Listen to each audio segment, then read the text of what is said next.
Who wants to do the recap? You guys can take turns, kind of pitching in.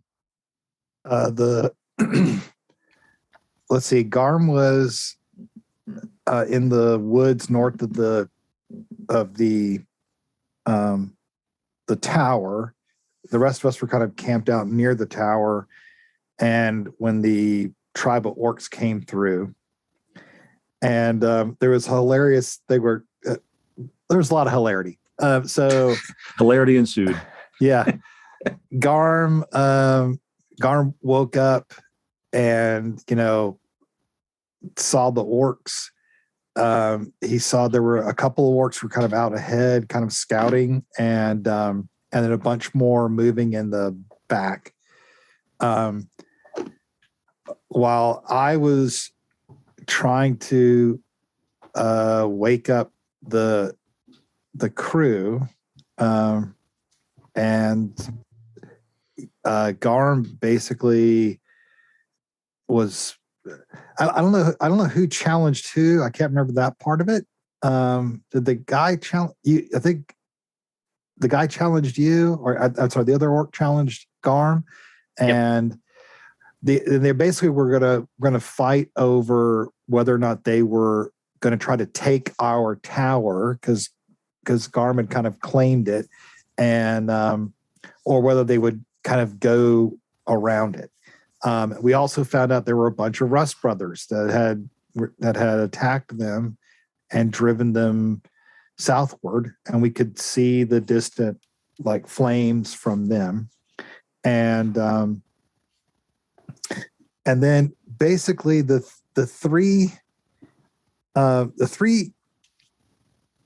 two humans and the elf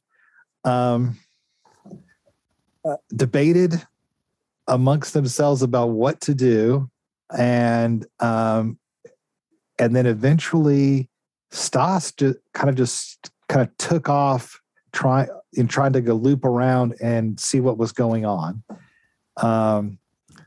and I think that Conn was kind of following him with his bow, and Askelon was not was basically cowering where he stood, or he was and then there was back with Garm, there was a big fight, and I thought Garm was a goner after the first blows, and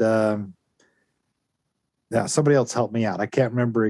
I just remember thinking Garm was going to be dead, and he heroically strove and bested the guy. Go, Conn. What did you see? I think the reason why he probably didn't get smoked was he fainted, I think, which switched up initiative order, which was key. Mm-hmm. And then Stas kind of stumbled out in Stas fashion and caused a distraction, kind of caused a stir, put a pause in the battle. And then Garm took advantage of that situation to stick the big dude right in the face. Oh, right. I think I stood up and I stood up and tried to reason, parlay with them. And right. Yeah. Yeah, that was a big part of it. Yeah. I guess I don't know. Yeah, quite. Stas, do you remember what happened after Garm won the single combat and the orcs decided he had the right of killing the orc that he defeated, but he didn't do that. But then some orcs came out of the woods. You remember that part? Tell us a little bit about the they brought out migration. The injured queen of the orcs. The clan mother, yeah. Who had been injured in some type of conflict. And quite a few of them were busted up. And then they took a particular path through the area when we got into our boats. And then there was a question of going in a direction that would potentially put us in the path of the orcs and how they traveled. You didn't want to come across them again, right? Right. So we tried to keep our distance from them. And then I can't remember, but I'm trying to look at the Kevin, map. do you remember when the orcs, you let the orcs go and there was a lot of conversation over whether or not you actually go talk to them The and Russ brother. try to become allies. And then as you're looking at the boats, the Rush brothers show up from the northern part Yeah, of it. and it was a bunch of Russ brothers. It was. Yeah. There's a lot of them. A couple of One of dudes those in big frickin' armor, knights. Yeah. a boss. Like it was bad. The Dogs. Yeah, dogs. It was not good. There was like a dozen of them, wasn't there? There was a lot of dudes. There was a lot of them. Yep. Yeah. There was. I was trying Yeah. to convince us to negotiate with the orcs to heal the clan mother, but nobody wanted to do it because we. You were like this close to like doing it. You were Mhm. almost went after them and everything. Like when they were out of sight, you almost went and chased them down. But in the end, just to cut this short here, in the end, you piled into your boats, and this is still like I think 2:00 in the morning type of thing, right? It was Q1 of the next day. So under cover of darkness, you slipped down the river, avoiding the Rust brothers because a couple of them peeled off to investigate the tower, while others were definitely tracking the orc party with the dogs. They were basically hot on the heels of where the orcs were going. I mean, they're only like an hour or two behind them, right? Something like that.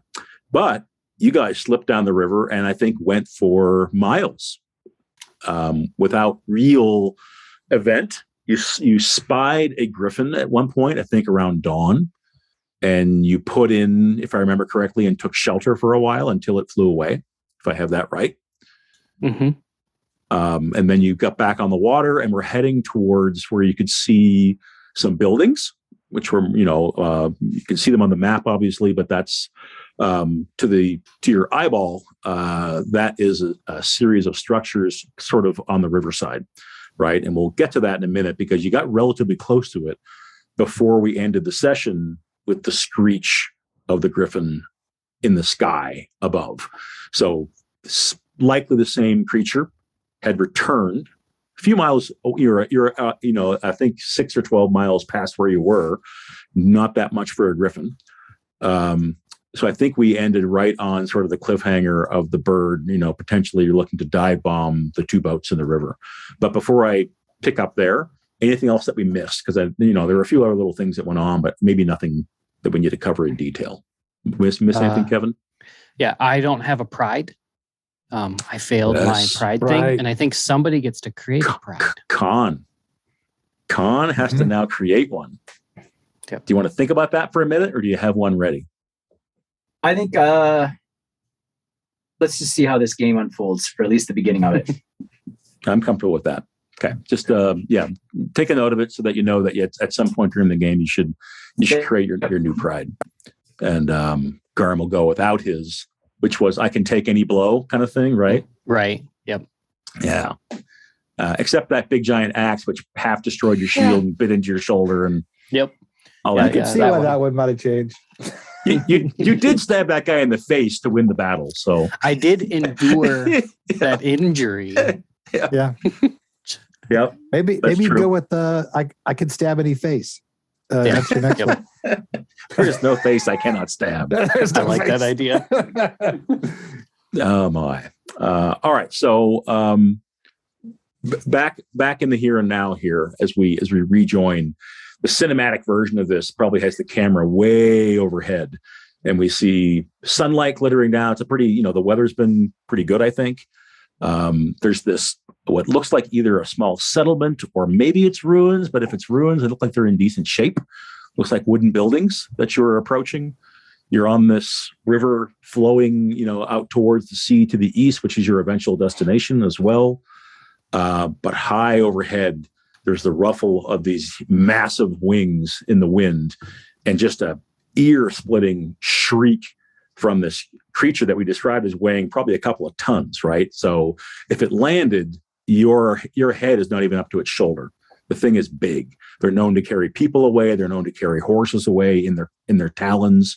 And I think Askelon, I don't know if you revealed this to everybody, but the history of these things a little bit as being kind of a melding of animal and demon and spirit flesh that probably came from the wars, the Alder Wars before the Blood Mist, when Zygofer and the Alderlanders were fighting, all of the elves and dwarves and all that sort of stuff, and eventually tapped into demonic magic to do it. I think the last thing that we covered a little bit was that these things were sometimes used as mounts for the Rust Brothers and the Iron Guard. This one does not appear to have anybody on its back. Wayne. Do I know? Sorry.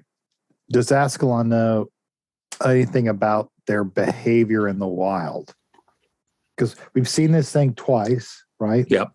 So, assuming it's the same one, do we know anything about, what their range is, how territorial they are, and anything like that? If I remember correctly, we covered a little bit of that last time, and you aced a lore roll, if I'm remembering right, around the I remember around the Griffin. So we'll let that ride session to session. And I think what I described last time is that they are in fact very territorial. It's one of the most dangerous parts is if you want, they don't range beyond their territory, but if you're in their territory and you are out in the open, you are at huge risk. Basically, they're mating pairs, so there are often two of them. And the last little tidbit I'll give you is that they are hard to control. So even when used as mounts, they sometimes get away. They sometimes sort of break their training. They're not disciplined beasts. They prefer to be sort of in the wild hunting and doing their thing. So you've probably come upon a hunting ground, right? You're probably within its domain as to where you are right now. And I will say that you're pretty close to that village. So there might be something worth investigating or thinking about there if that is an occupied place. Because this Griffin, you're within a couple of miles of where a potential settlement is, as this thing dive bombs. So as we zoom into the action, we'll bring the camera down to boat level where we see two dories ricketing and rocketing in the waves with this thunderous bird flapping its wings and screeching above you, circling and then diving. Askelon, what do you do?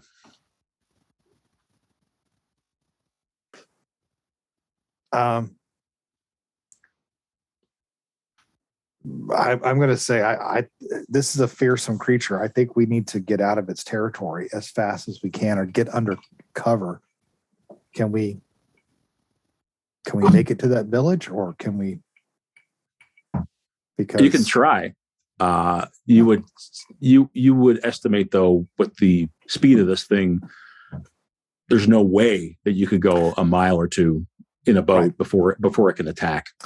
All right, so in the moment, there is no prepare action I know in this game, but my only spell that could possibly work is has a range of arm's length. Yeah, so I don't know how to do that. I don't know how to prep it, or I guess I will. Anybody want to switch with me? Yeah, you could switch. If you can talk, you can switch. Anybody would like to? I'll just say my only spell that I think would work is close range. And this thing I'm assuming is at long or something, right? Above you, I would say long. Okay. Yeah. I got nothing that can do anything now. So does anybody want to switch with if they can, are they within earshot? No. Sounds like no. And who you know what? Let's establish one thing. Remind me again, is it Conn and Stas are in a boat and Askelon and Garm are in the other boat? Is that right? Correct. Yep. Correct. Okay. So yeah. Sorry. Is it safe to say who's oaring, who's paddling in each boat? I will take the oars because I can't fight. There you go. How's that? You're pulling the oars out of the out of where they're in the water. I'm just going to say, give me the oars. You're the only one that can protect us, and I will grab the oars. Okay. So you're basically going to keep the boat moving. Yeah. Garm, let's go to you then. Yeah. So I imagine it's us kind of switching spots, and Garm will move kind of towards the center of the boat and get a really wide stance because the only weapon he has is his sword. And he just kind of readies himself, and he has it screeched? Yeah. Like made a bunch. Okay. Yep. Then he'll billow out a challenge to it. Like, come here, you big, weird half horse thing. He's kind of describing it terribly in broken kind of words. You smell like dog shit. Like, and that's pretty much all. I don't think there's like a ready. So he's just like, all right, here we go. And then he says, kind of quieter, he goes, Conn, bring it down.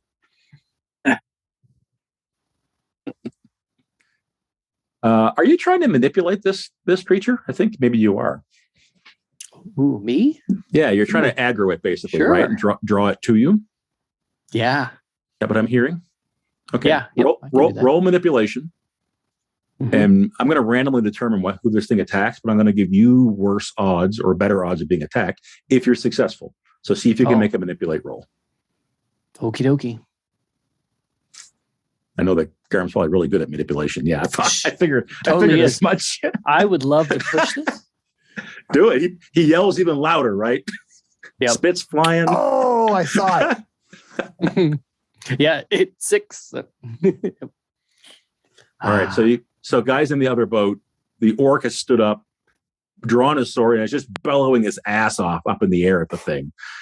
Just orc hollering over and over again. But so you're basically standing ready, right? Yep. Conn, what about you? Who was rowing at this point, Sean? Was it Conn or was it Stas? Had we It was established you. that? Because I think it was you Conn. were doing lead the way and I was Okay. scouting, right? Cool. All right. Stas, take the oars. Oh, okay. And as soon as Stas kind of starts to position himself to take the oars, Conn stands up in the boat, grabs his short bow. He's a fast shooter, so he doesn't have to really ready it. And I'll take aim, which is a fast action, but I can't shoot it because it's in long range. I have to wait till it gets into short range. So basically, I'm waiting, unfortunately. Yeah, Phil, I'm willing to be flexible there. If the thing on its turn dives, I'll let you loose an arrow at it. Yeah, sure. Okay, cool. Let's do this. Let's mechanize what the people who are rowing. What you're trying to do is get to the shore, right? So let me ask you this: are you trying to go downstream like as fast as you can towards the structures, or are you turning and heading for like one of the banks to try to get off the water ASAP? Which Head are to you a doing? bank, Stas. Head to a bank. We don't want to be caught out on the water with this thing dive bombing over our heads. All right. Going to I'll the bank. follow them. Okay, so let's do this. This will give two of our characters something to do. So we'll revisit Askelon, and we'll have Stas do it when it gets to be his turn. If you guys can total up 6 successes, you can get to the bank. Oh, using what? Using move. Might move. I think. Okay. I think move. You know what? All right. Let's maybe endurance as well. Let's go with move to begin with. All right. I'll roll. Sean, you okay with that? Yeah.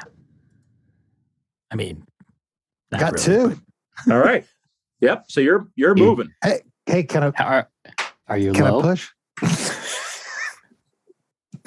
Sorry. You can push. Hells Basically- to the yes. Basically, with your zero engine games, if you stand to have a better result, you can push. Sorry. So you Yeah, damage your agility, but you made 2 successes. Is that right? That's correct. Okay. So one of the boats turns and takes off. And you know what? Why don't we do this per boat? That would be even more fun. Oh, I better stop Yeah. pushing. Then I'm never going to have it. I'll never actually make it. So Askelon and Garm take Oh. off for the shore, right? Okay. And then Conn, you have your stood up, bow drawn, arrow knocked. And the way that fast and slow actions work here, did you have to use an action to like draw the arrow, knock the arrow, and that kind of thing? Because I'm a fast shooter, I have, because I'm fast shooter too, ready weapons automatic for me. So I used my fast action to actually to You're aiming. You're I'm aiming. aiming with my fast action. Got it. All right. So he's in his head, he's wishing for a longbow, but yes. So I assume that we're going to count since we're using a skill, that this is going to count as a slow action. Our rowing. Correct. Okay. That is your All right. action. Cool. All right. And I'm gonna since I amended the skill challenge here a little bit to say you each need to do it. I'm gonna say you only need 5 successes, not 6, but you each need 5 to do it. Okay. So I'll draw it down a little bit, but you each need to do it. It gives us the ability to have one boat lost at sea and one boat safe, and I like that. So, all right. Sounds like a dwarf crossing a river. Yep. Fine. All right. So, Oh, Kevin! don't bring that up. All righty. So I'm going to do this. Let me see if there's a way to randomly roll the critter. I don't think there is. All right. So I'm just going to roll a die here. The interface seems steadier tonight. You guys agree? I don't see as many quirks. So far, so good. Okay. And your manipulation did not work. That is correct. And I'm going to use you guys on my screen to in terms of who gets attacked. So Stas is 1, Conn, Askelon, and Garm. This, just so you know, I'm not. Can't see it. I know. Hang on. Sorry. That's all right. So we know we're not cheating. It's Conn. Number 2. All right. So the bird, eagle, demon monster thing turns, tucks one of its wings. So one is up, one is out, and it plunges to its left down towards the boats, pulls the other one in. So it's coming like a thunderbolt down towards you. And Conn, you're drawing a bead on it, and it's coming right at you. And you can see beak, you can see talons gleaming in the sunlight. Loose your arrow, and then it's gonna try to claw strike you. Okay. Is it short range? Yep. Near? Okay, so short. So that means the aim and the range will cancel each other out. All right. So agility, marksmanship, short bow. Did that change? Modifiers. I don't have. Well, maybe I don't. Anyways, I'll look at that later. Whatever. I'll just roll. There we go. Ooh. Hey. Beauty. And the arrow is a base of 1 damage. Is that right? Yeah. So 2 damage total. Gotcha. I need to roll something I always forget. This critter has some armor. And let's do this. And I will reveal it. So its armor does not work. It has 3 dice of armor from its very hard feathers and hide. So your arrow slips beneath the ruffle and into its throat, but it all happens so fast, the creature doesn't even react. The shaft just disappears into the mass of the thing, and then it's coming right on top of you, Conn. I would imagine you used both your actions, didn't you? So you have no defense. Right, I'm out. Okay, that's good to know. Celebi.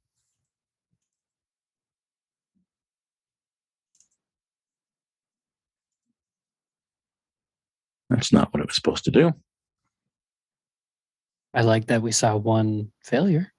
It didn't roll the right ability.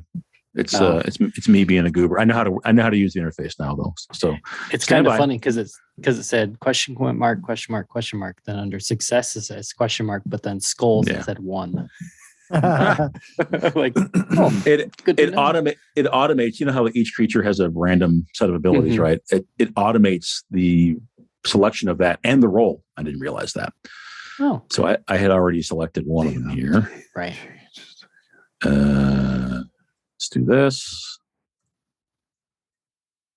That's a bit more like it. And okay, so for this slashing claw strike, there's 1 hit potentially, Conn. Oh, and you don't have any defense, right? Oh, so I take it. That. So you take 2 damage to your strength. If you have armor, roll your armor. No armor. All right. So the bird monster comes within, a couple of feet of the water as it kind of comes down and just kind of comes right past the boat. One of its talons swipes. You guys all hear Conn cry out, and blood drips into the water onto the boat. You're kind of knocked back a little bit. It didn't get a good hold of you. It didn't grab you and remove you from the boat. But the thing is gone now in this kind of rippling, thundering over the water. Its wingtips just sort of rustling, drawing little eddies along the water as it flies, and then it's going back up into the sky again. Which I think puts us to Stas. Row your boat.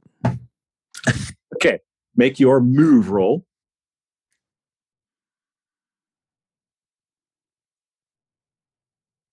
Look at this. Oh, Wow. Stas like, what the what? I can't push.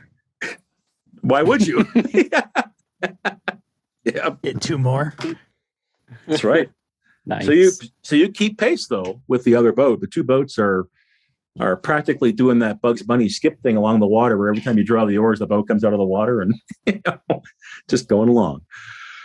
Oh my! All right. And So that is my short, quick action. So I'm going to do a long action roll again. No. negative, Ghost Rider. Oh, damn it. Yeah. Askelon, I think you guys didn't switch formally, did you? Like you didn't switch initiative order. Right. So we let me go to round 2. There we go. Right. And So Askelon, you guys going to keep on rowing? Yes, I am. Okay. Go for it. Nada. Oh. Puts his back into it. Gets 1. Getting closer to the shore. Garm.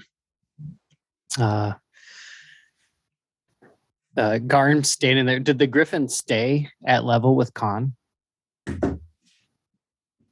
The griffin is flying away from the 2 boats. For a while, it's along the river, but now it's climbing again. Gotcha. Garm. The thing is fast. Yeah. Garm will yell at it again. Kind of figures there's not a whole lot he can do. So he yells at it again and says, "Demon spawn, I've killed so many of your rust brother friends. Come down here and fight me." And he just continues. And he starts banging his sword on his shield, just getting real loud. Give me a manipulation. Negative. Nope. He's got a frog in his throat. He's not very loud. Yeah. Yeah. That's true. Conn, you've just had a gash opened on your shoulder or your back. So just laboring. Oi, Stas, how much farther to the shore? I don't know. It's dark. Oh, bloody hell. I'm in some trouble here. 3 more successes, we'll be there. It's sunlight now. Sorry, Harrigan, is this thing near, short? Let's say it is short range. Short. Okay, so fast action, aim, and then I'm going to fire.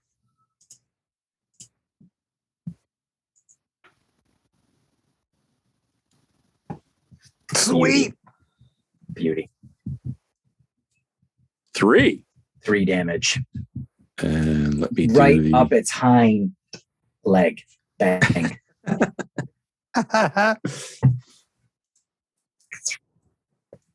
Okay. It's a cat, so he shoots it near the rear eye.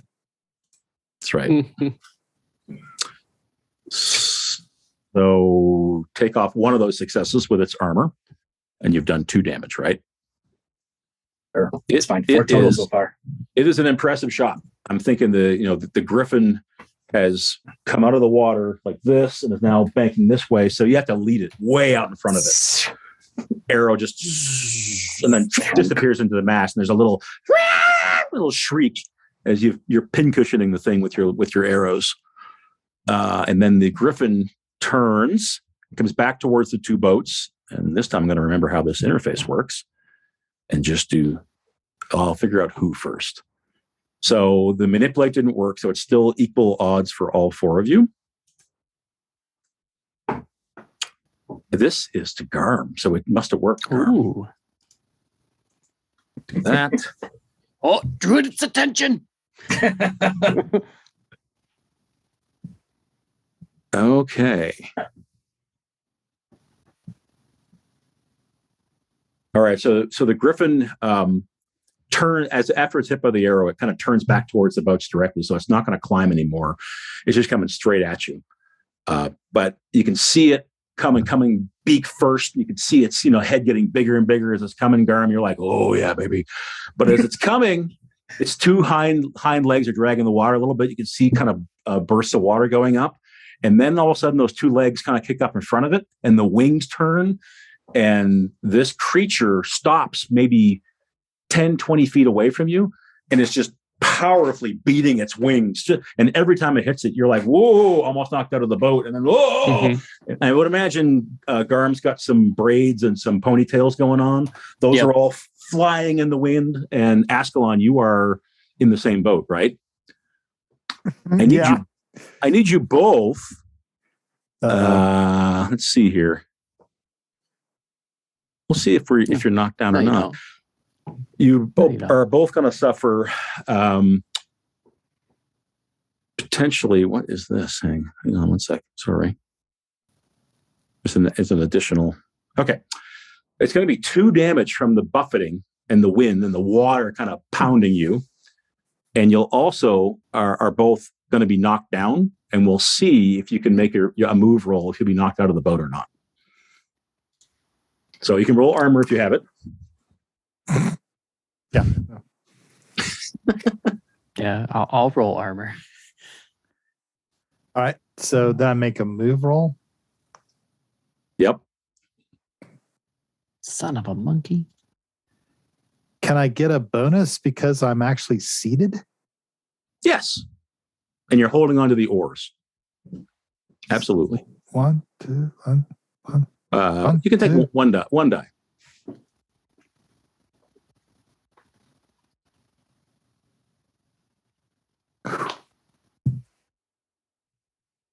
Got 1.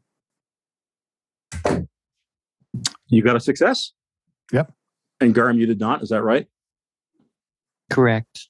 That was his armor, not his move. Oh yeah, I haven't done my move yet. I was double checking. So my armor has been damaged. Oh, that sucks. Yeah. How do I do so this is like straps breaking and pieces of leather flying off in the wind. These are, you're taking damage. You can imagine these are hurricane 100-mile-an-hour winds you're being hit with, that the thing's beating you with. Oh, hey. And then you have to make a move roll to see if you're still in the boat, right? Yep. So move roll. Oh. I have rope. I might have to tie myself down if I stay in the boat. Here we go. That's not great. Oh. I'm gonna take an agility damage. Yeah. Push? Yeah, I'm gonna push. There we go. Yes. It's a success. 2 damage to agility. You get twist your ankle or something. But he's still in the boat. That was the goal. Yep. Yeah. And the creature is, I won't say it's stationary or motionless, but it is hanging out. This is all happening at the same time, right? So it's still beating you with wind as the two of you have successfully not had the boat tipped over and not been blown out of the boat. I'm going to say Garm twists his ankle in the fall, and he's like falling down in the boat, and like, oh, son of, like he got it stuck between a bench or something. Yep. And then we have Stas. And you can just see, you almost can't see the other boat because of all the water that's just being beat off the river into the air. You can sort of see the 2 shadowy figures of your companions still in the boat, but they are in dire straits. What does Stas do? Row the boat. Pull, Stas. Pull like your life depends on it. You pull even with Does it? Close to My it. life depends on it. Pull, damn it. He gets you a little closer. I think we can switch rounds now and go to round 3. So in the moment here, Askelon, you are drenched with water. The wind has subsided a bit, and you can tell that the creature is now sort of angling its wings. It's beating them down. It's about to start rising and take off. How close is it? Is it in 10, near range? 10 feet? I would say near. What's near, guys? It's got. I think near is 10 feet. Oh. Says a few steps, same zone as you, small room, cave. I'll say yes, because I said 10 to 20 feet. A few steps, 3-4 steps, you would get there. Yeah, a few it's steps pretty close away. to you. Yep. Oh, all descriptors. Do I try to row or do? But there is water in between. Right. Fuck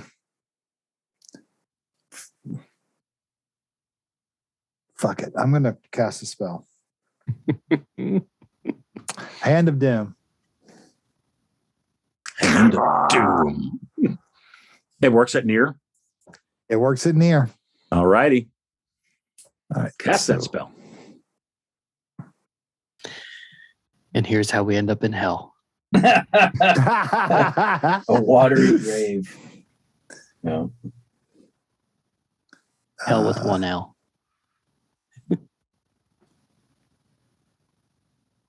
Don't have an ingredient. Didn't happen to find that hand on the way you over. Could quickly lop off the hand of a certain someone in the boat with you if you wanted to. No. I don't want to go too far down that necromancer path. All right, well, we'll just see what this does. Okay. Hand of Doom.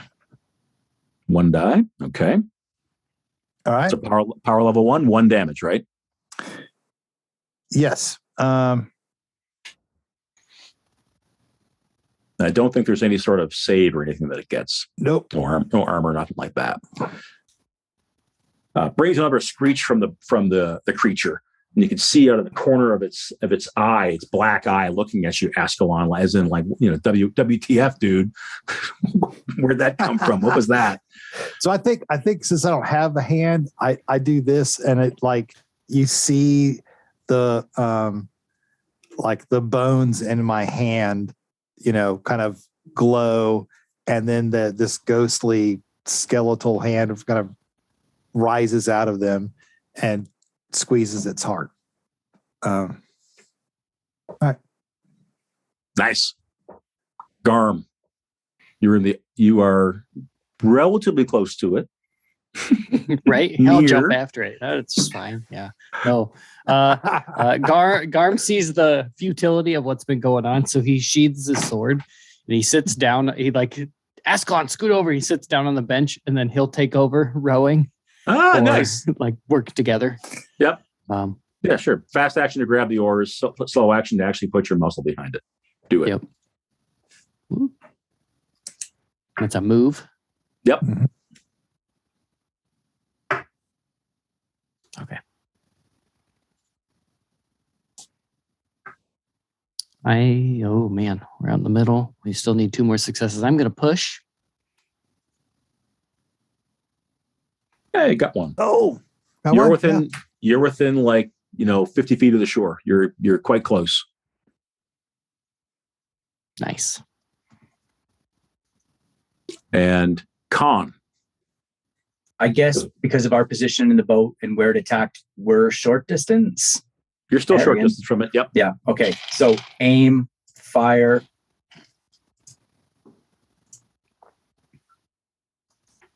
Oh dear. 1. Cool. 1. Okay. Okay. So that arrow, you're like, I got it again. And you see the arrow just skid off with its ruffled feathers on its neck. Does not strike true like the other ones did. And I think we have the griffin next. So, all right. So Stas has not rowed yet. So the 2 boats are separated a little bit. One boat is closer to the shore than the other, just by a small amount. And I need to do who will attack, which is this. It's going to be Garm again. Stays with you. So the whatever that elven wizard did, and Garm shouting but from before has angered the creature, and it's coming for you again. And okay. This was Garm we talked about, right? Right. Okay, Garm. Oh, wow. Garm gets This lucky. sounds good. Yeah. Oh. Well, no. So rather than take into the air again, like trying to get some altitude, the thing just kind of beats its wings and bears right down on the boat that's getting away from it, that's heading for the shore. Garm, you're now rowing, so your broad back is a big target for its beak, and it comes right in. That beak opens up. Askelon, you're looking over his shoulder. You can see the thing. I mean, the thing can like bite one of his arms off. Its beak is so big, and you see its tongue in there, kind of quivering. And just by chance, he rose, and the thing goes right by his head, and snap! It clamps shut right next to his head, and the whole thing whoosh, blows past you in the boat, back up into the air again. It just tried to bite your head off and was unsuccessful. Like that's the name of the attack? No, but the attack is Okay. Griffin throw. It was trying to bite you and then throw you. Oh, that would have ended well. Yeah.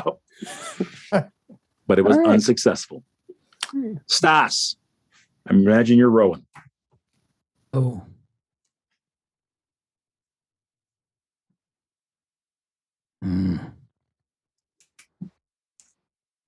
Hey, Oh, Look at you go. Look at you push. with those 2 dice. a push, Yeah, and you are right. both like right there. At this stage, though, I'm going to say getting, this has been hard rowing. Now it's up to endurance as to whether you can get to the shore or not. So we'll see. Better. It's better for me. And I'm sure it's better for Garm as well. Well, it would have been if I didn't take all that damage. Ah. It's about the same now. All right. So Askelon, you can picture you are now kind of behind the bird as it's taking off this way. Again, it's still probably short distance from you at this point and wheeling around.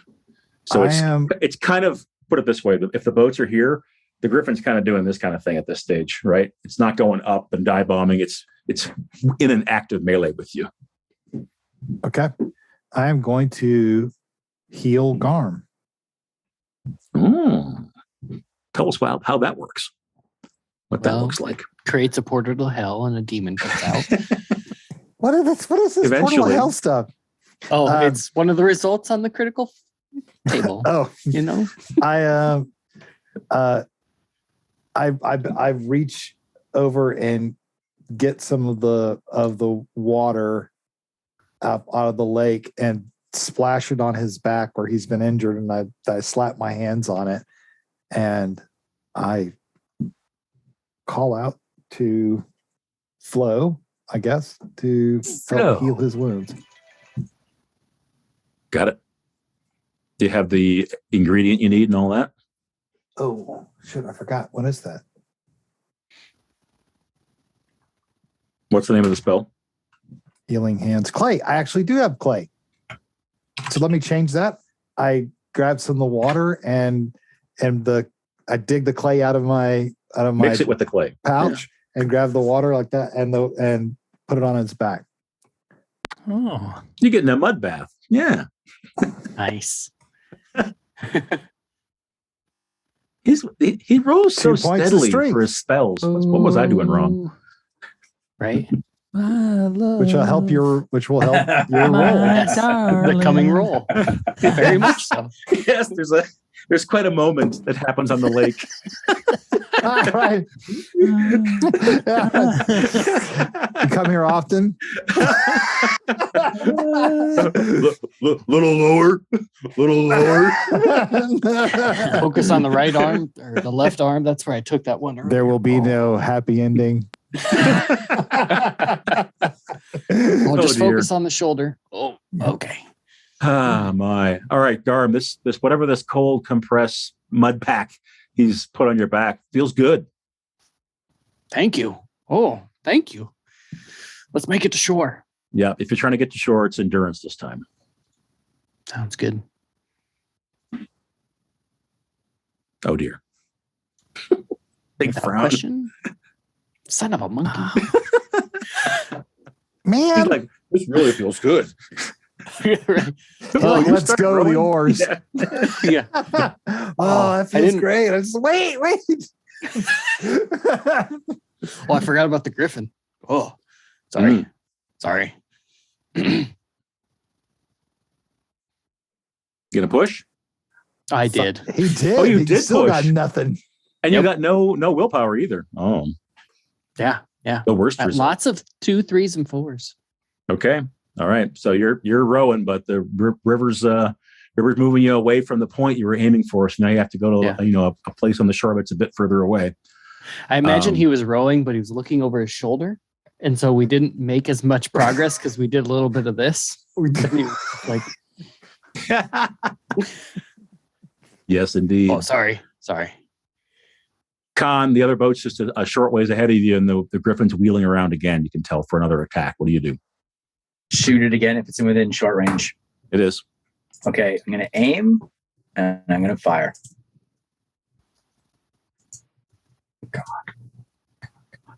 That's 2. Beautiful. That is 2 damage. That Nice. That strikes it right in the neck. And you can see it visibly kind of flinch up together. Its wings come together for a moment. It breaks up its flight path. It wobbles a bit, but then gets back to its wing beating as it turns towards the boats. But Good definitely shot. hurt it. Yeah. The hell's going to kill this thing? How many bloody arrows? Little tiny arrows. And Pull, Stas, pull. it's actually Stas. So it turns towards the boat that's been flinging arrows at it this whole time, finally. And Stas, you are in harm's way as it comes bearing down on you. Look out, Stas. It's coming in. Oh, you're in real trouble. Look at all those dice. Okay, so hang on. Row. Did you see all those dice? There's a It's lot like of 12 of them. Unfortunately, I can't click on that one to see So- all the dice. So Stas, you're rowing as hard as you can, right? And this whole time, Conn's been up in the boat, and it's just been thup, thup, thup. He's just firing arrows as fast as he can. He's incredibly accurate. He's putting one arrow after another into the thing. There's this storm of water as it attacks the other boat. There's magic being cast. You're just focused, right? You're just like, got to make the shore. And then there's suddenly just this blinding, like someone throws a blanket over you. It's dark. There's a ruffling in your ears, like a in your ears. Conn, you turn around. The birds come past you. Stas is gone. And the griffin is beating its wings up into the sky with Stas in its 2 back legs. Ah! And he's being dragged up into the sky. Oh, dear. I don't think you took damage. Let me make sure I get that right. I don't think I take damage till you Nope. drop me. That's No, right. just I gravity. think the picking up is just incidental. Hang on one sec, guys. Can you pause it for just 1 second? Stas, when he lets go, you hold on. You hold on. Ah! Don't forget about me! Come and get me! Okay, are those Legos he's looking at? Yeah, it does look like Legos. It does look like Legos. Hopefully the griffin stays over water. Oh, Did the oars remain in the boat, or did you take one of them with you? I don't think I would have let one go. So you Nope, ripped nope, them out of the boat? I don't unless they're know. through like iron Yeah, rings or that's something. fair. Yeah. I probably only would have kept one. All right. Sorry about that. Little interruption. I'm back. So Stas, no damage, but you are being carried into the air by this thing. Higher and higher and higher. You just looking down, you just see your feet like on the water way beneath them. I start taking it in. Start looking around. Thinking about myself. Looking around and saying, hey, Such a wonderful view. wait a minute. Is that the Bitter Reach way off in the distance? It looks white. I know where to go. That way. Wait a minute. Hold on a second. Let me drop my oar, get out a pencil, and start mapping this out. I'll tell you what. The next time, somebody write this down. The next time you do a lead the way, I'll give you an extra die because of the aerial view you're getting. Oh. Yes. All right. So that's happening, and we're at the top of the next round, and it's Askelon's turn. And Askelon, I think you hear, I believe Sean screamed. So you hear that and turn, and you see the figure being drawn up, legs kicking into the air out of the boat. Oh my goodness. But you guys are within like shooting distance of the shore. But I'm not I can't row, right? Because Garm's got the oars. How far away is he? I'm going to say short distance, but he will very quickly be long and then distant. He's beating his wings hard, climbing. I could throw a dagger, but I could miss. Oh, wait a minute. That's short. Maybe not. I'm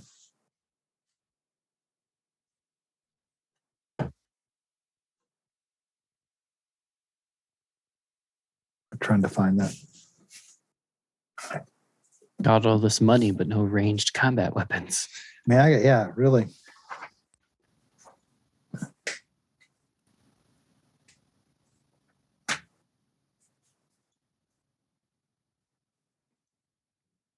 What's it going to be? I will not hit him even if I. Well, I'm sorry. Can I throw a dagger at short? I don't even know. Sorry. Can daggers go short? Is that what you're I asking? think it would it not say in the equipment what the range is, or like my knife says arm's length for range, but I don't know if that's thrown. There's two different tables though. It says near. Yeah. Okay. So no. Okay. Is Garm still hurt? Strength wise? I'm down 1 strength. 1 strength, 2 agility, 1 wits. Okay. Well,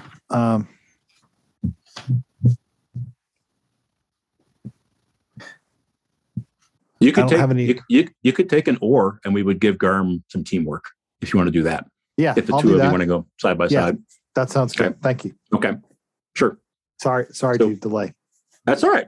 And Garm, so if you're still focused on getting to the shore, you've now got Askelon helping. So you will take a +1 to your endurance roll to try and get there.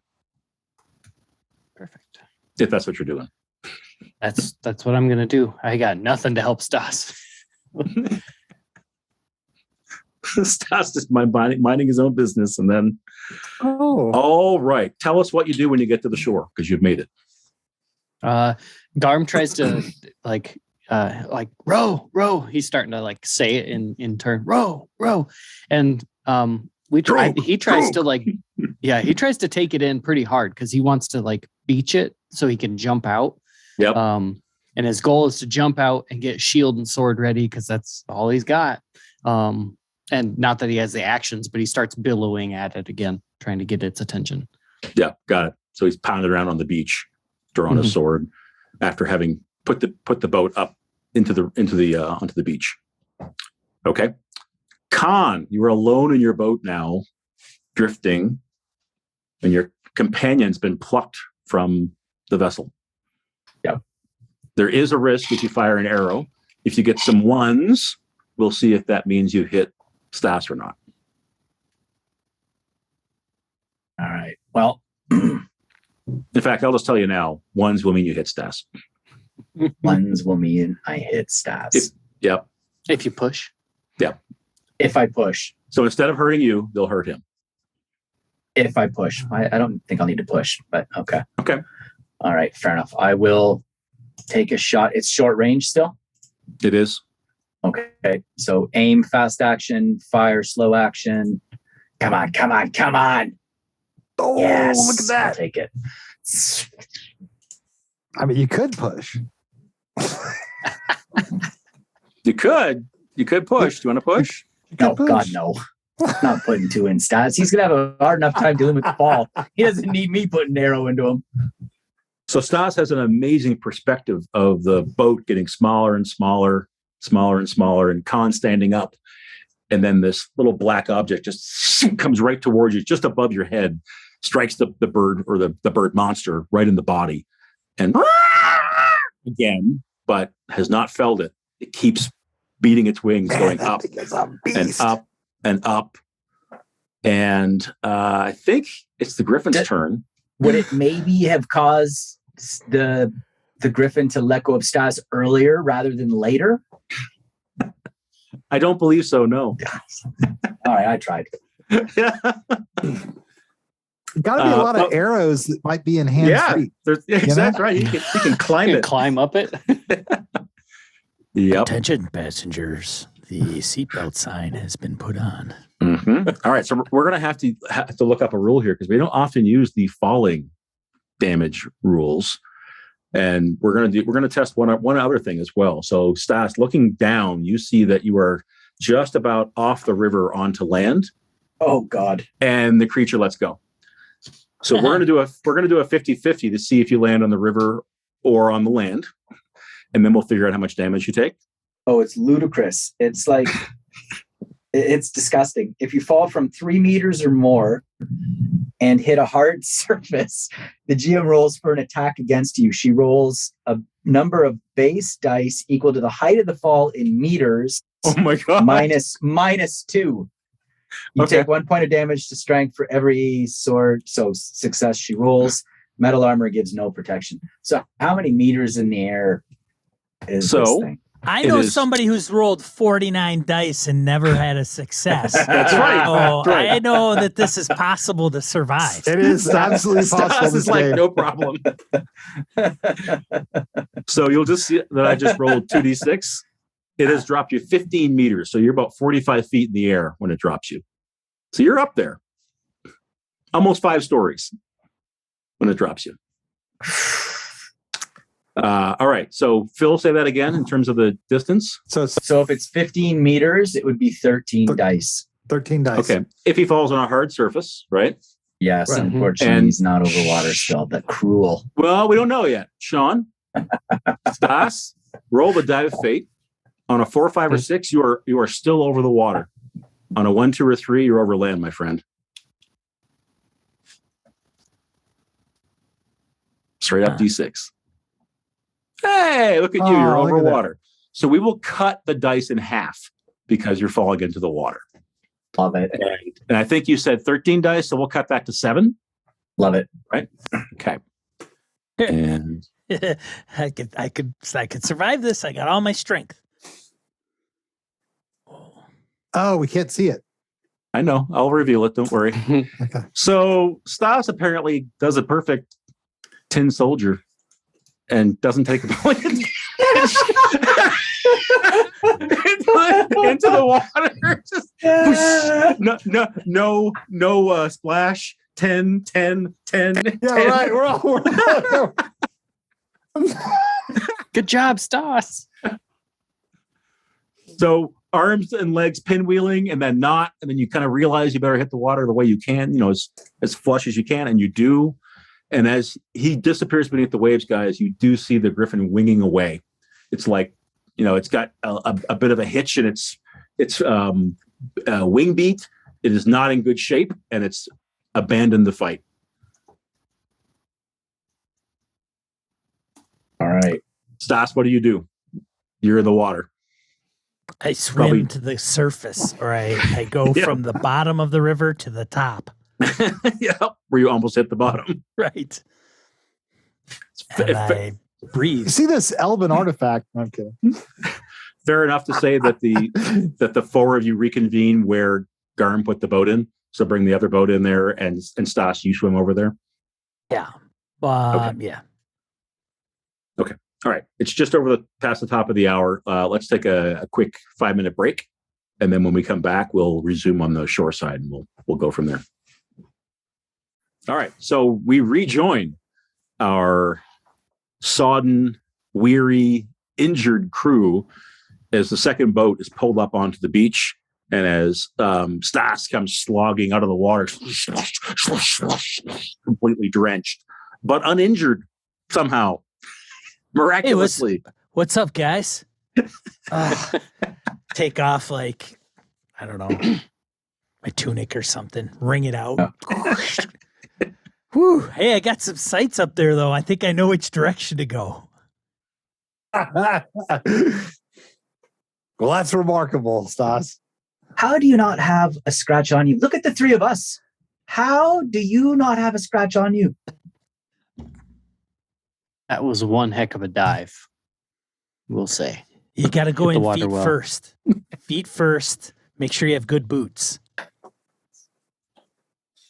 Because I felt it.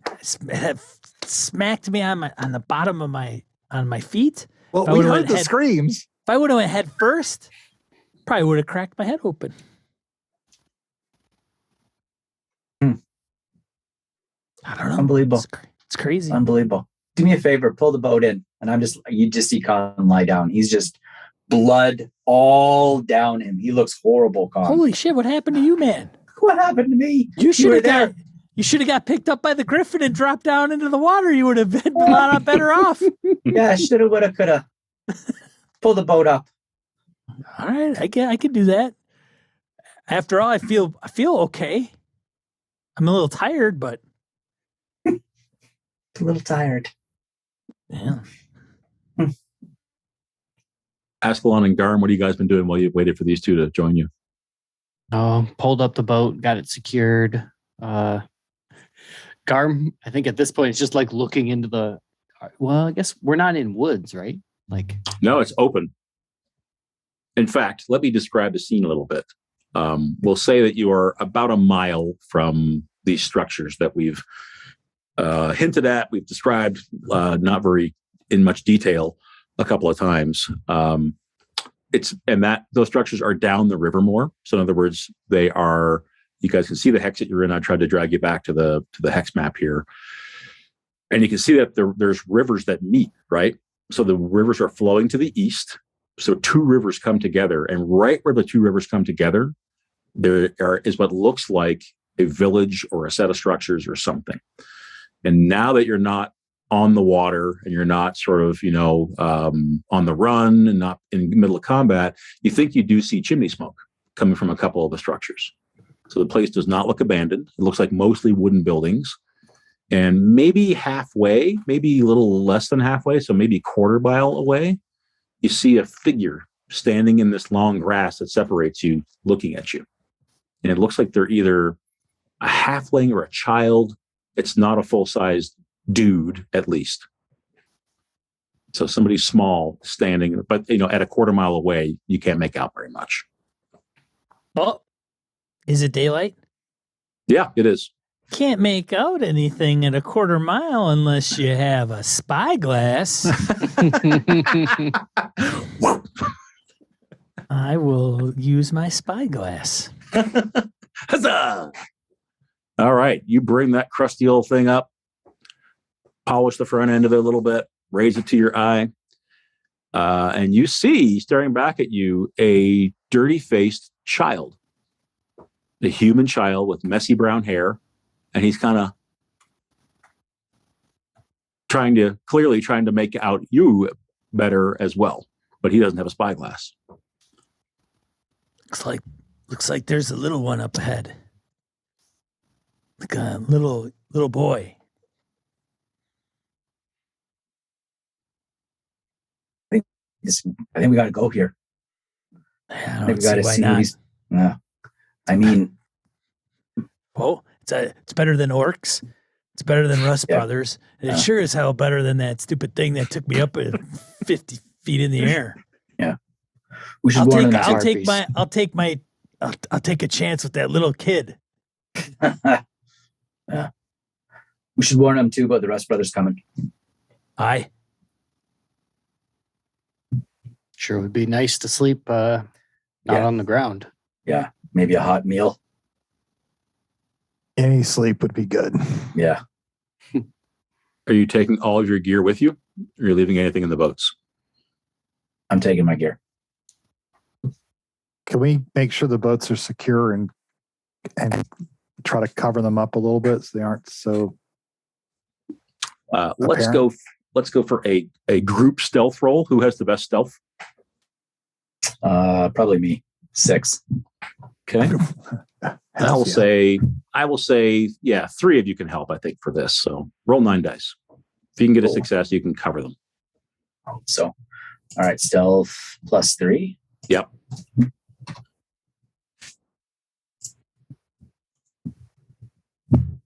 Got it. Beauty. And an extra success. Beauty. We can't even find them. Nope. Wait a minute. No idea. They're secure. Even if you were to have some flood rains and the river were to come up, your boats would not be washed away. Let's say that. And so you are west of this, what looks like maybe a settlement. Do you go east towards the kid in the settlement, or do you go in a similar direction? Garm sheathes his sword and puts his shield, kind of hangs it behind his back where he usually keeps it when he's walking, and tries to kind of loosen his shoulders up. Still a little sore. Pulls maybe his cloak above his head. When you guys take the lead. Stas, take the lead. All right. Okay. I'll lead the way then. You look the less. Yeah. Sopping wet for a bit, but hey. Although keeping watch, scouting with the spyglass gives me a +2. Just so you know. Okay. Have you been using that when you do your I don't think so. Actually. keep watch? Yeah, you should be. You should be doing that. Yeah, I know. Yeah. All right. So let's do this. I was going to describe it to you as you got closer, but further away, since you have a spyglass, you start to notice some things about the village as you get closer and closer to the kid, and the kid appears to be waiting for you. He actually sits down when he sees that you're coming closer, that you're walking his way, and he's cross-legged in this long grass. You can kind of just see his neck poking up. He's just waiting. But beyond him, Stas, you see some gardens and some farm fields outside the walls of what is a palisaded village. So you're looking at what is either a village or an outpost or something. It does not look military or like a fort. The quarter is, I think, I have my Second timer quarter. here somewhere. Where's my calendar? I think that's right. Yes. And it is like the beginning of the second quarter, right? I think. It's probably like, because we went 1 hex this quarter already. Oh, you did? Yep, we went a hex southeast, and then this was our second hex moving this quarter. Okay, so it's actually midday then, right? Good. Let's get this. Probably. Yeah, Let's get this right. Well, remember it's summertime, so you actually get 3/4 of sunlight. Right. That's right. Morning, day, and evening. Yeah. And okay, so sorry, Kevin. What you're saying is you traveled because you went 1 hex, did you not? Mm-hmm. Because I cut it off because you did the battle in the first part, right? So you Right. did like a truncated travel for 1 quarter, and then for the second Mhm. quarter, you traveled where your cursor is, and then to where my cursor is now. So Mhm. that would put it right at about midday, coming up on midday. So the sun is directly overhead. It's warm in your bones from, it feels good to not be on the water, to not be in some desperate battle as you have been for what seems like hours and days and weeks at this stage. And Stas, the other things you notice about the palisaded village, looks like it might be 50 or 60 people that would live in a place this size. It does have walls, but there are some structures outside the walls. There are some animals that are grazing. There's some gardens. There's some both flower gardens and vegetable gardens. There's a wooden tower outside the town, so not like a big stone tower, but more like a watchtower that someone would put up. And then the last thing you notice is that this village is in between these where these rivers meet, right? It's built on some strange looking kind of hillside where it looks like maybe there's some old ruins beneath it. So there's a lot of hummocks and hills and sort of unusual shapes and shadows in the grass that you're seeing that look like something was here like a long time ago before the village. Anything you want to do before you approach the kid? So I would stop and point out to the rest of the group, call them forward, and say, look over there. See that? You can barely make it out. There's a watchtower. And then it looks like it's got some walls around it. Probably 50 people might be in that village. And then I hand the spyglass around to each one. Well, they pass it along to each other to take a look as I point in the particular directions. And then I say, see the boy there? Looks like he's waiting for us to approach.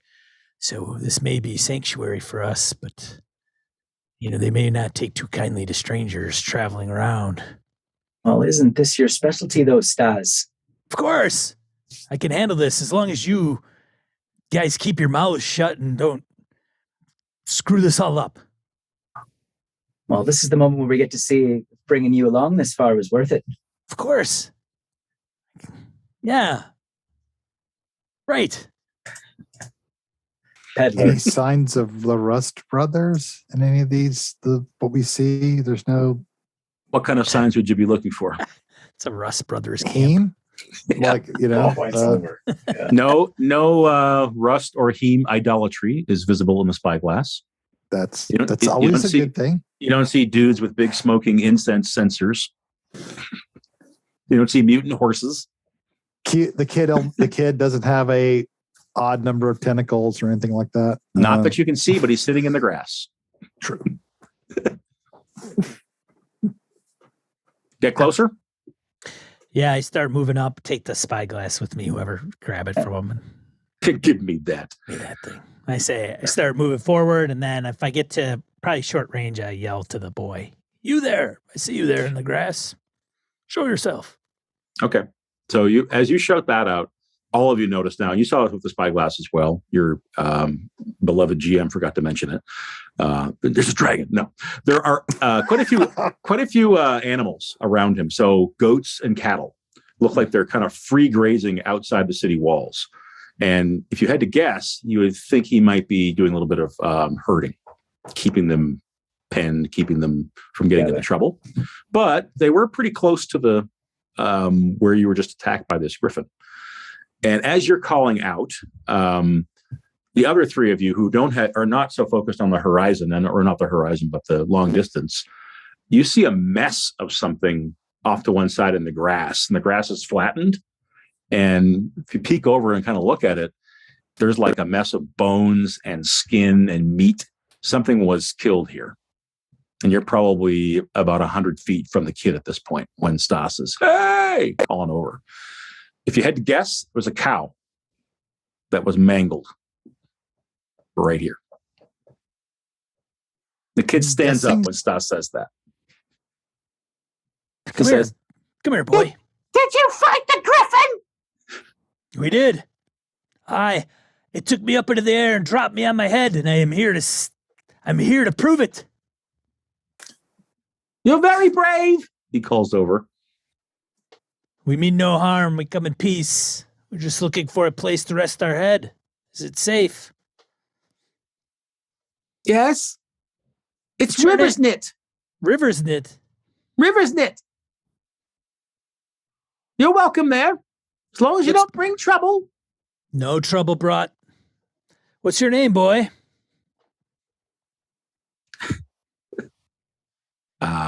I'm going to see if you guys can see something here. One sec. Mm-hmm. Boy says, Lems. My name is Lems. Lems. Lems. Get a little closer. Stas. 50 feet. He doesn't have to yell so much anymore. Hello, Stas. Hello. How long have you lived here all your life? Oh, yes. I have. Do you have parents? I'm the son of the sheep herder and the goat herder. I see. Points to the animals that he's nearby. I'm just keeping them out of trouble, away from the griffin. Did the griffin take that cow? Yes. How long ago? Did. Well, a couple of days. Hmm. We had just seen him earlier. My sister was out here and she didn't watch him. How do you defend against it? He looks over his shoulder up at the tower. You guys are considerably closer to that now. And you think you can make out maybe like a large arbalist or some kind of big crossbow at the top of the tower. The griffin doesn't get close because of that. But if you go too far, it gets you.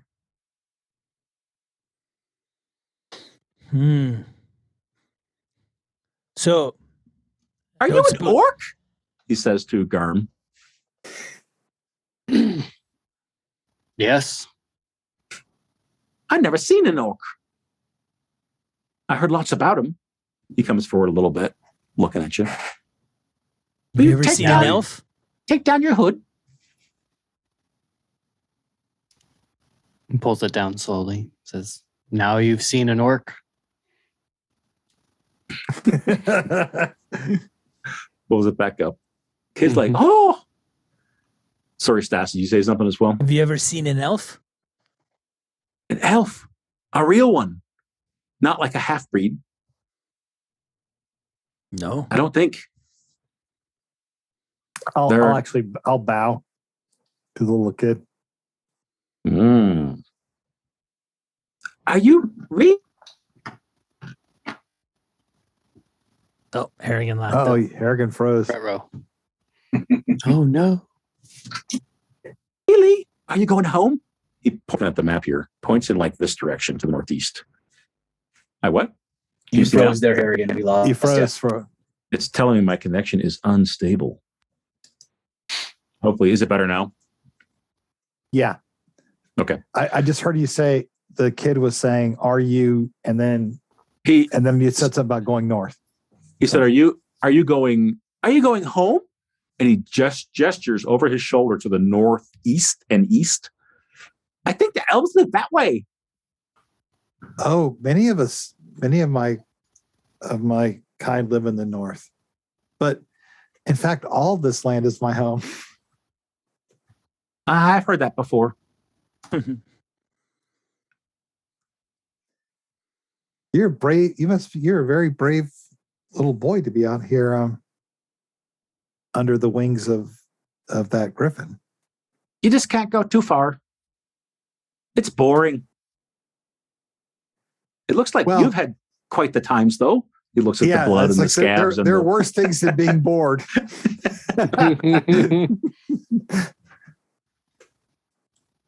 So if we approach the village, Lems, who do we ask for? Who's the elder? The village elder is the smith. The smith's name is Stom Stom. Stom Stom the smith? Stom Stom. You'll know him. Yeah. All right. He'll be happy to see you. Perhaps we'll have a drink together later. He'll want all the news you can bring from the west as well. We've heard wars brewing. We'll provide any information, of course. You stay safe out here. I will. Hey, you! He chases after a goat that's kind of eating grass a bit too close. Pulls it back. Do the four of you carry on? Forward. Yeah. All right.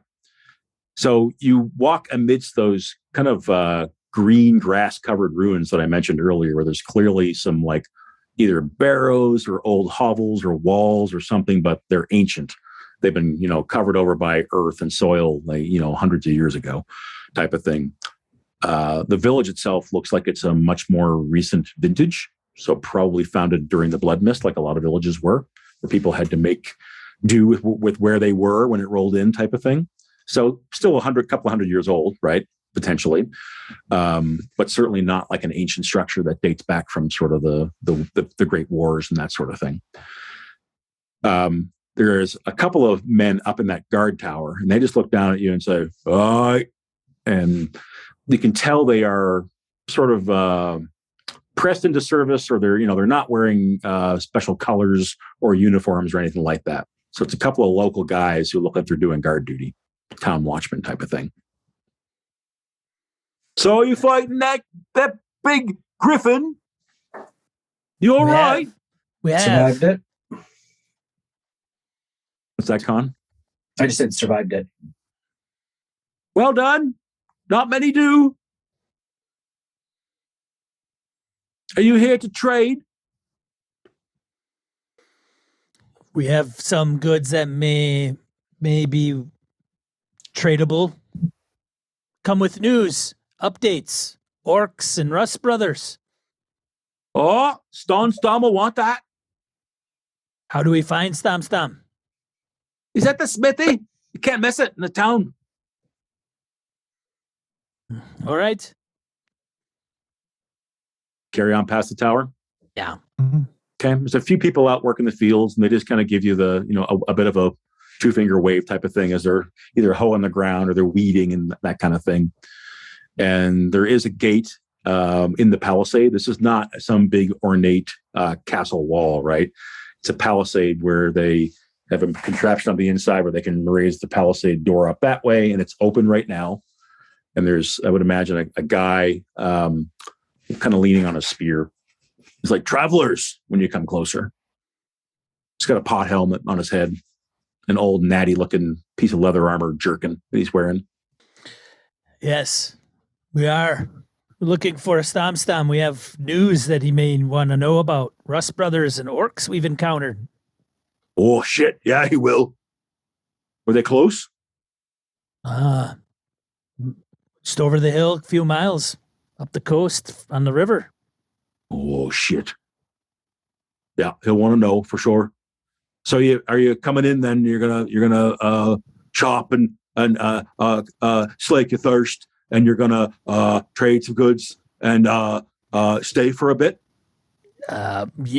Yes, that's what we're looking for. All right, there's a charge for that. Of course. How much do Is you there a need? public house? What are the copper coins called in Forbidden Lands, guys? Forgetting. I think just coppers.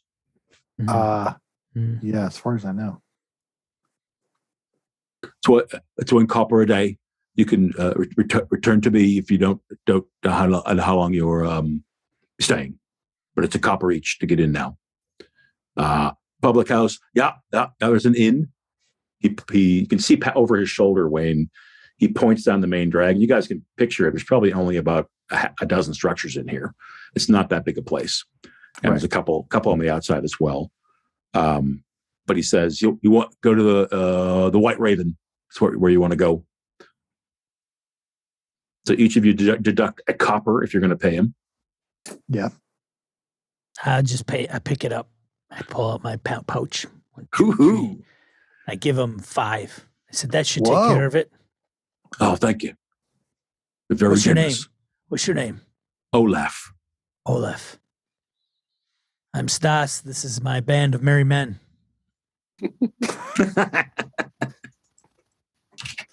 We're usually merrier, but the griffin kind of beat that out of us. Oh yeah, I thought it was eating cows or something. I could hear the screeching. Almost ate him. I'll point at Stas. Took me up 50 feet, dropped me, and now I'm standing here like nothing fazed me. Relax. True story, Olaf.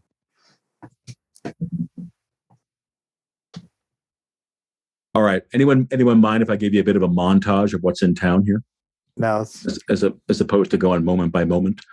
And I also want you to see, if you go to your journal entry tab, you should be able to see an entry for River's Knit, meaning River's Knit. Nick. Yeah, River's Knit. And it gives you kind of some of the basics of some of the stuff I've been describing, a few more details as well. So as you walk into the town, it's really dominated by a temple in the middle of the town to the Raven. So you are definitely not in Rust Brothers territory right now. All right. This is Alanders probably founded this place rather than Alderlanders, right? So they were the humans who left because they disagreed with some of the things the church was doing and how they were taking over elven and dwarven lands. They went north. They made peace with the elves and dwarves and became some of the first human settlers, right? This stock is descended from that. So they follow the raven in terms of the god or the goddess. There's a smithy. There's a trading post. There's a temple. There's an inn. There's also a tavern, which is really a watering hole. It is called the Sinkhole. And it's in, I described some of those ruins before that were kind of like piled up stones that were covered in grass and that kind of thing. If you guys have ever found ruins in the woods when you're deep into the woods walking type of thing, it's that kind of thing, old cellar depressions. This is a hollowed out, they've dug into some of these ruins and made themselves like an underground bar beneath it. So no sunlight gets in there. It's dank. The rafters are low. It's a dirt floor. So and there's no like places to sleep in there. It's just a tavern, just a bar. But then the White Raven is a relatively large but plain inn where there's a big long communal table. They specialize in serving vegetable fish stew because they've got lots of tubers outside that they grow and they get fish from the river. And the other thing I didn't really cover that was outside, that let's say that you get a better view of it because it's out back, is there's a pretty large cemetery and it's walled. And in that cemetery, let's say you're looking through the, what's Garm doing here? Oh, okay. Well, you could do that. Let's say that Askelon has the best view of that. Maybe you're looking out the northern gate of the village, right? The cemetery is on the northern side, and you actually see a few of the restless dead kind of walking around inside the cemetery, which is not unusual for the Forbidden Lands, where if people have had either a troubled death or they just can't let go, they're not violent, but you don't want them going everywhere. So that's why most of the time the cemeteries have a stone wall around them, and this one indeed does. So you see a few sort of walkers or shamblers that are out there in the sunlight, walking around. Townsfolk seem relatively friendly. What's the overall plan here? Going to go to the inn and get some rooms? Want to try to find Stan at the smithy? Garm will mention, I've got some things to trade. I've got some things that need mending if we're willing to stay for a little while. I'm willing to stay. I've got, we all need sleep and we all need rest. So I think we could stay here almost for maybe two nights. I think that might be good. If they'll allow us. I don't see why they wouldn't so far. Agreed. I'll keep a low profile. Well, I think we should make ourselves valuable to this Stan. The two want to get rooms at the end and maybe scope that out, and maybe the trading post, and then somebody accompany me to Stan. Yeah. Sounds like a plan. Who's coming with me? Up?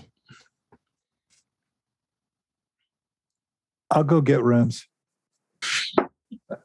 Garm needs to get his armor looked at. Elves and orcs might be together. I don't know how they'll take that. Seems okay, but he was a young boy. The guard seemed a little maybe thick. True. Do you have any reservations? So far, none. I'm just not very talkative. They want a good story. I think they'll come to you or Askelon. Well, that's why Maybe I'm going Conn. to talk to Stan. So whoever's with me, off to Stan. Oh, he's the smithy. I want to go there first. I'm going that way. All right. Yeah, it makes sense. I look like, when I just look at myself, I'm all covered in blood. I need to shut it down. I'll go with Askelon. All right. You guys can.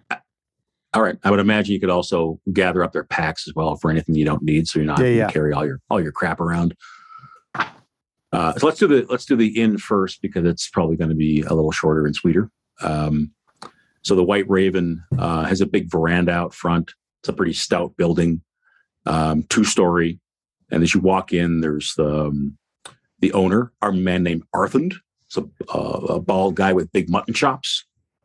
Oh, visitors! We haven't had visitors through in quite some time. You want rooms, food, lodging? Yes. Yes. Yes. And yes. Yes. There are 4 of us that are traveling together. 4 rooms, then? No. Well, it depends. How much is it going to cost? How big are they?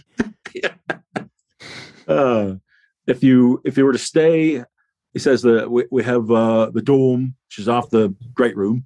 So he points to a doorway that leads from where everybody is, in front of the fire, where all the tables are, where you can sup and all that sort of stuff. So in other words, there's a common barracks type of place. Sure. 2 coppers. And he points upstairs and says 5 each for the rooms, private. 5 what? Coppers? Yeah. Per night. I'll take a private room, at least for tonight. 1 person in a room? Yeah, they're pretty small.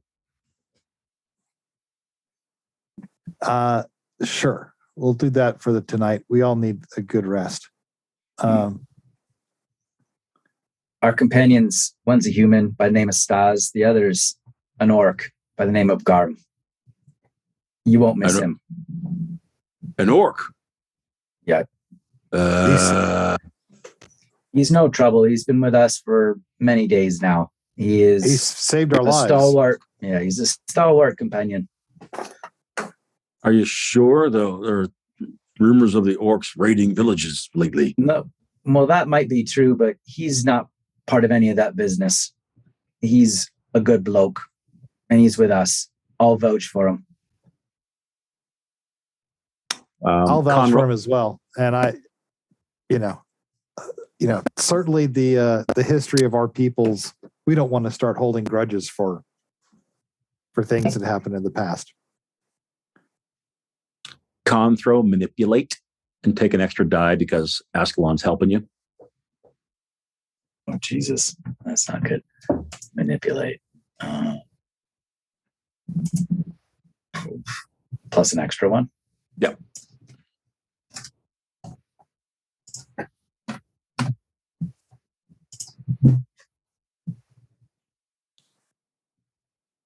So no successes. Is that what I'm seeing? I will push. Okay. Please be all ones. Ooh. Oh. One sec, Harrigan. Does that put you down to 0? No. But I just want to check something really quick. The talent. I might see if I can do this one more time. Let me just take a quick look. It's the human talent. What is this? Oh, you can use a different skill. Yeah, if you spend a willpower point when you're about to roll for a skill, you can roll for any skill of your choice to achieve the same results. You must be able to motivate how you use the chosen skill. No, I don't think it applies here because I've already rolled for it. Yeah, I was going to say if you would have done it beforehand, you can substitute any. As long as you can, I think you still have to narratively justify it. I think. Yeah, exactly. Sure. But I think you're you passed. No, I'm all done. Yeah. So what he says is, all right, but if if I lose business because I've got an orc staying here, he has to make good on that. He'll be double for his room. Well, we'll get to that bridge when we get to that bridge. All right. Good enough. Make no trouble. He gets you a couple of keys and says, should I prepare some fish stew? Yes. Yeah. Which is famous throughout the Ravenlands. What about some beer and bread and butter? All of that. He's got a helper. Her name is Jane, the pretty but filthy scullery maid. So she basically pokes her head out from the kitchen, and she's kind of got grime and dirt, and it looks like it's like weeks or months old. And her hands are kind of brown, even though she's Caucasian. She says, right, I'll get it right on it. She starts cooking. And soon enough, the food is a bowl of stew, a hearty meal. Let's see here. I'm looking at our little, I don't get to do this very often, but the list of services. 5 coppers will get you stew and ale. 3 for the stew and 2 for the ale. So we're a silver piece deep at this point. For a room and 1 meal. Yeah. Yeah. All right. That's fine by me. Yeah. I just plunk the silver down, chowed down hard. And then Conn, I'm just so hammered after that fight that Askelon, I got to get to my room. I'll see you later this afternoon. And I just get up and just kind of like slowly walk. It's like that, like I've just done an hours of Pilates. Like I'm just real slow, make my way up the stairs to the room, key, open up the door, plunk my butt, take my boots off, stuff them under the bed, thinking Stas better not steal these. And, put my weapons down beside me and just, I hit the bed and I'm sawing logs as soon as possible. I'm picturing the room being like 10 by 8. So like the worst of college dorm type scenarios. Love it. If you're going to go, you've got a bucket to piss in if you need to, or you can go out back to the outhouse. There's a window and there's essentially a rough hewn bed with some straw on it. That's about what you get. Perfect. No chairs or furniture or anything like that.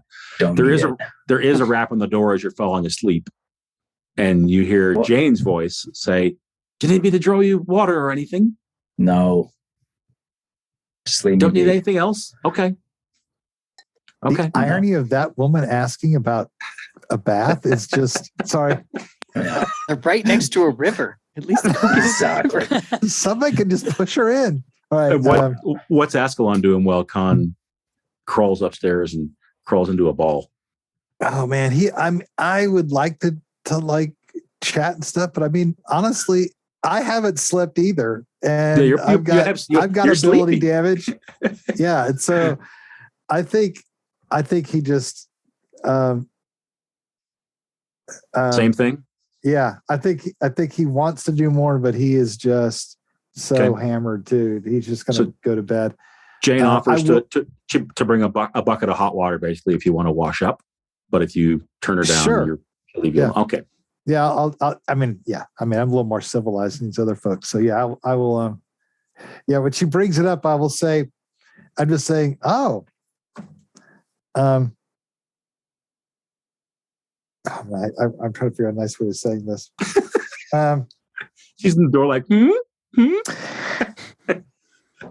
What is it, sir? Never mind. There's no polite way to say you want one too. Yeah, right. Just let me know if you need anything else. She closes the door. I think if we could just not be disturbed. You could tell our friends that we're sleeping. They have their rooms, and we've already put their items in the rooms. Okay. These are rough hewn at best. You can picture the doors are the kind that have like a piece of wood with a nail through it, and you can turn the wood one way or the other. It's that kind of thing. So if someone wanted to come into this room, they just put their foot in the door, they would come right in, type of thing, right? Yeah. Rough hewn. Okay, unless you guys have anything more for the inn, we'll switch over to Garm and Stas. And you guys are seeing a busy little town, and certainly you go by the on the way to the smithy, you also walk past the trading post, and it doesn't even have a name. It has a portly woman, and above her is a sign that literally reads trading post. And you can see that she has a few odds and ends for sale, but that does not look like you're going to be finding any great items in her possession. You might be able to get some, some rations, some rope, some nails, maybe some tack, that kind of thing. Maybe an old dented pot helmet type of thing. But this is not the type of place that has a large inventory that turns over all the time. But she might have money to pay for things that you guys have. but you just know where it is. Or do you keep on going to see Stan? Yeah, well, I'm going to Stan. We can come back here, Garm. Yep, agreed. All right. So across the street from that large temple that I mentioned earlier, the one that kind of dominates the middle of town, you do see the smithy, and you can see the smoke pouring out of the roof of the place. It's got an open front, and you can hear the din of a hammer coming down, so you can hear it long before you can see. And inside, you can see a man that you only imagine is Stom, who's he's maybe all of about 5'1", but he probably weighs 250 pounds, 260, 70 pounds. It's a stout fellow. Biceps are massive as his hammer's coming down. He's beating a horseshoe into shape. Bald, and he has a big white beard. He's an older fellow. And he's just hammering away as you're at the front of the shop. Ping, ding. So every ding. time I try to talk, I do it when he hits Bing. when he hits the anvil.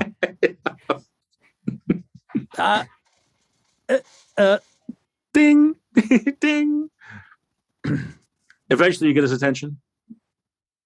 Said, "You must be Stan."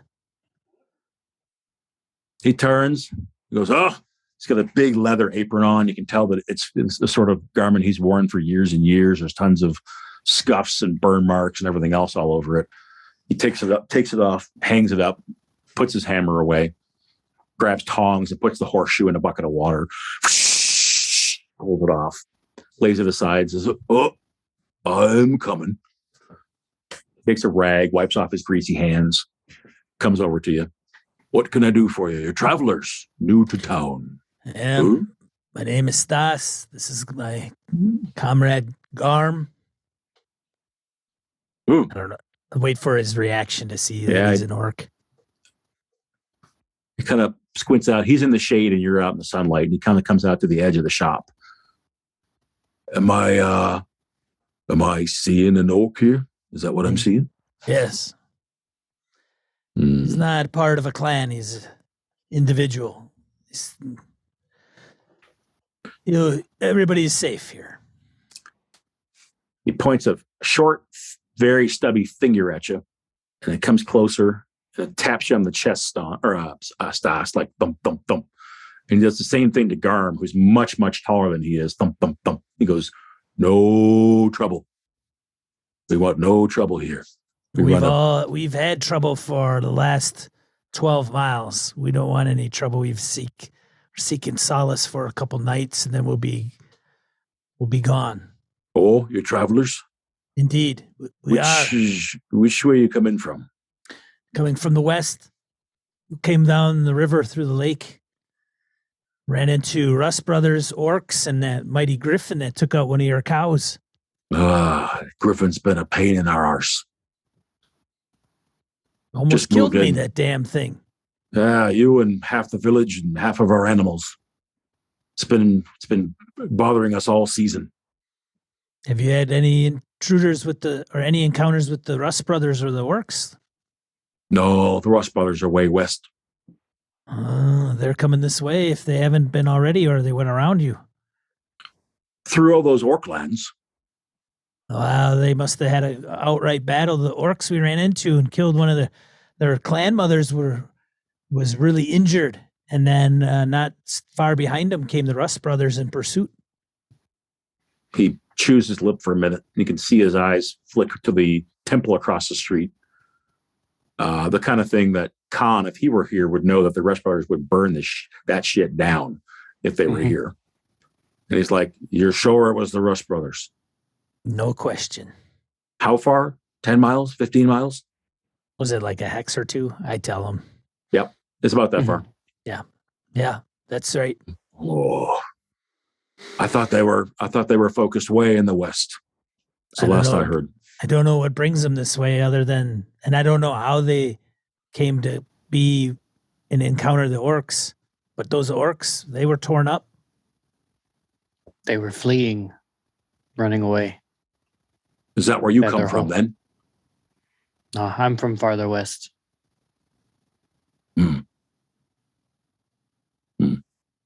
Well, what else? This is good. I always like to hear this news, even though this is not good news.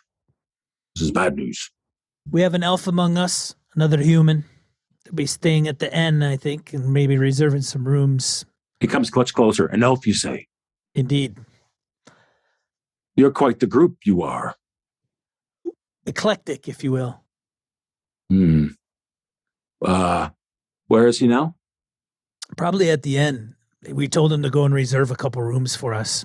At the White Raven. Maybe I can introduce you.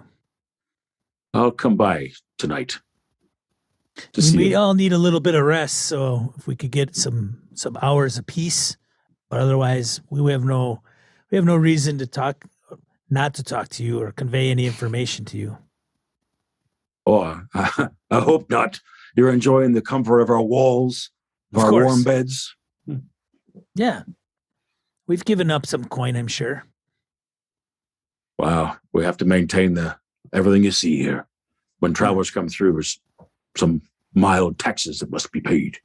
Of course. Right. What news do you have of late? Anything new here? Well, nothing like you've told me. We still have trouble in the east with the repenters. Those roads are dangerous. What about the waterway? We've got a couple boats. The Elia. That's the name of the river. Yes. I think it's the one that we came up on. Yeah. There's any sort of gestures. You can't see through the palisade, but he's like this river that goes past the front of the town. Yes. Right? Right. That's the Elia. Goes all the way to the sea, to Vivend and beyond. How far to the sea? All the way. Is there a Through map? Does anybody have a map in the village? Through some swamplands. Have you tried that trading post? You just walked past it when you came over here. That way we wanted to come to you first, and then we'll go back to the trading post. But we wanted to make sure we conveyed the news of the orcs and the Rust brothers to you first. Yeah. I'll have a dig around my trunk to see if I've got anything we can talk. Where are you going? The Bitter Reach. The Bitter Reach. Are you mad? Nah, there's fortune to be there. Oh, One thing that might not be there either is Rust brothers or orcs. this is true. But you're leagues from that place, and you'll freeze your gonads off. This place it's just ice and rock and death. We hope to hit a port beforehand and get some supplies, and then we'll be trading some resources. Maybe we put you on our route. You've got a long way to go, friend. But I guess if you've come this far, maybe you can make it. What else is there to do? I'm not a smithy. He's not a smithy. What else is there to do? We need to build our towns again. The blood mist is gone now, man. It's time for us to step up, trade again, establish roads, build kingdoms. Well, hopefully when we get to the Bitter Reach, we'll be able to do that. Maybe bring back some supply chain with some good resources that aren't available down here. You know, snow, ice, cold. I laugh at him. You know. Rocks. He laughs too. I know, better you than me. It's supposed to be cold up there. It's bad enough here when the winter comes. Well, I suppose we'll part ways, stop by the trading post and see what they have to offer, and then get a little bit of rest. And then maybe talk later this evening at maybe dinner. I'll come by after. We'll have a cup. Look forward to it. Sounds good.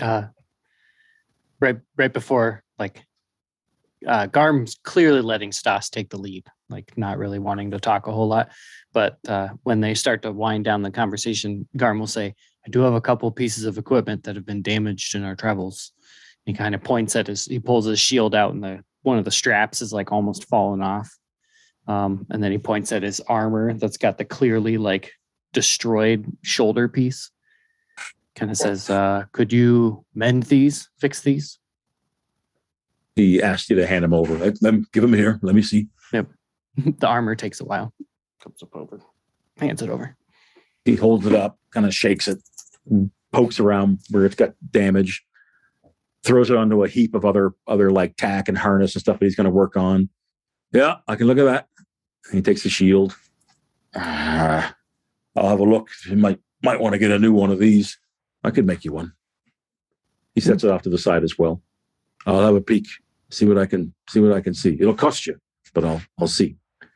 We have the coin. Yeah, I appreciate it. One last thing, says to Stas. You asked news. Our biggest news is that God's forsaken creature in the air eating our livestock. Did you say you had encountered it? We did. We had some damage. Garm's taken a couple hits, and we have another individual that's been bloodied up a little bit, but we were able, one of the elf was able to heal him a little bit. But yes, and then I was dropped 50 feet from the air. Where are you now? Oh, a tall tale teller. No, serious. Yeah. Ask Garm, he'll tell you. It was an amazing drop. I saw my life flash before my eyes, but went in feet first. Fortunate. Here I am today. But yes, we saw the creature. So you've got luck on your side then. That's what you're saying. For sure. I seen one of the reasons we haven't heard no news is because I've seen travelers on the road coming here get plucked right off the road by that thing. So people have been avoiding coming to River's Knit. Is there only one? One what? One of those. As far as I know. Did you see 2 or 3? No. Thought one of my comrades might have said that they're in pairs. Oh God, that's all we need. Do you know where its lair is? No, that way. Just kind of motions to the east. That's where it comes from. How long has it been in this area? More than a month now. So not too long. We put a bolt into it. He gestures to the tower, which you can see over the palisade. Steers clear of the town since the day we did that. But it still circles. I imagine you've been here longer than a month. Me? Oh yeah. Well, the village. My whole life, this village has been here. I wonder why you settled in this area. Built by my great-great-grandfather. Oh. Why you ask? I imagine you want us to get rid of him. If you think you can, there'd be payment for that. Yeah. He kind of nods and says, why don't you give that some thought? Well, I can do an accounting my coffers, and we'll see. You can kill that thing. There'll be payment. I don't know if we're a match, but if we're rested, fed, have good armor, weapons, maybe something that we're able to do. He goes back over and puts on his apron, picks up his hammer and says, let's talk about this tonight. Maybe we can strike some deal. I like what you're talking about. But he points at Garm and says, you just stay out of trouble. We might need a couple of more universal. archers if you have anybody with a sure shot. We can dig up some. We got some hunters. All right. Oh, this is the best news I've had in a long time since that creature showed up. It's good meeting you. Extends his hand so you can do the big forearm grip, the fantasy handshake. Hey, brother. All right. Well, myself, Stas, Garm, we'll go and check the trading post, and then we'll see you at the end later this evening. See you then. It was good to meet you. Starts pounding on his horseshoe again. Different horseshoe. Garm, you ever listen to those smiths hammer on that anvil all the time? The guy's got to have that ringing in his ear 24/7 to drive me bonkers. Yeah, our clansmith couldn't hear.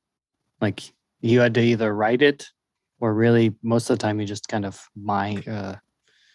actioned what you wanted them to make. All sorts of trouble. Make the weirdest stuff. Ugh. I don't know how they do it.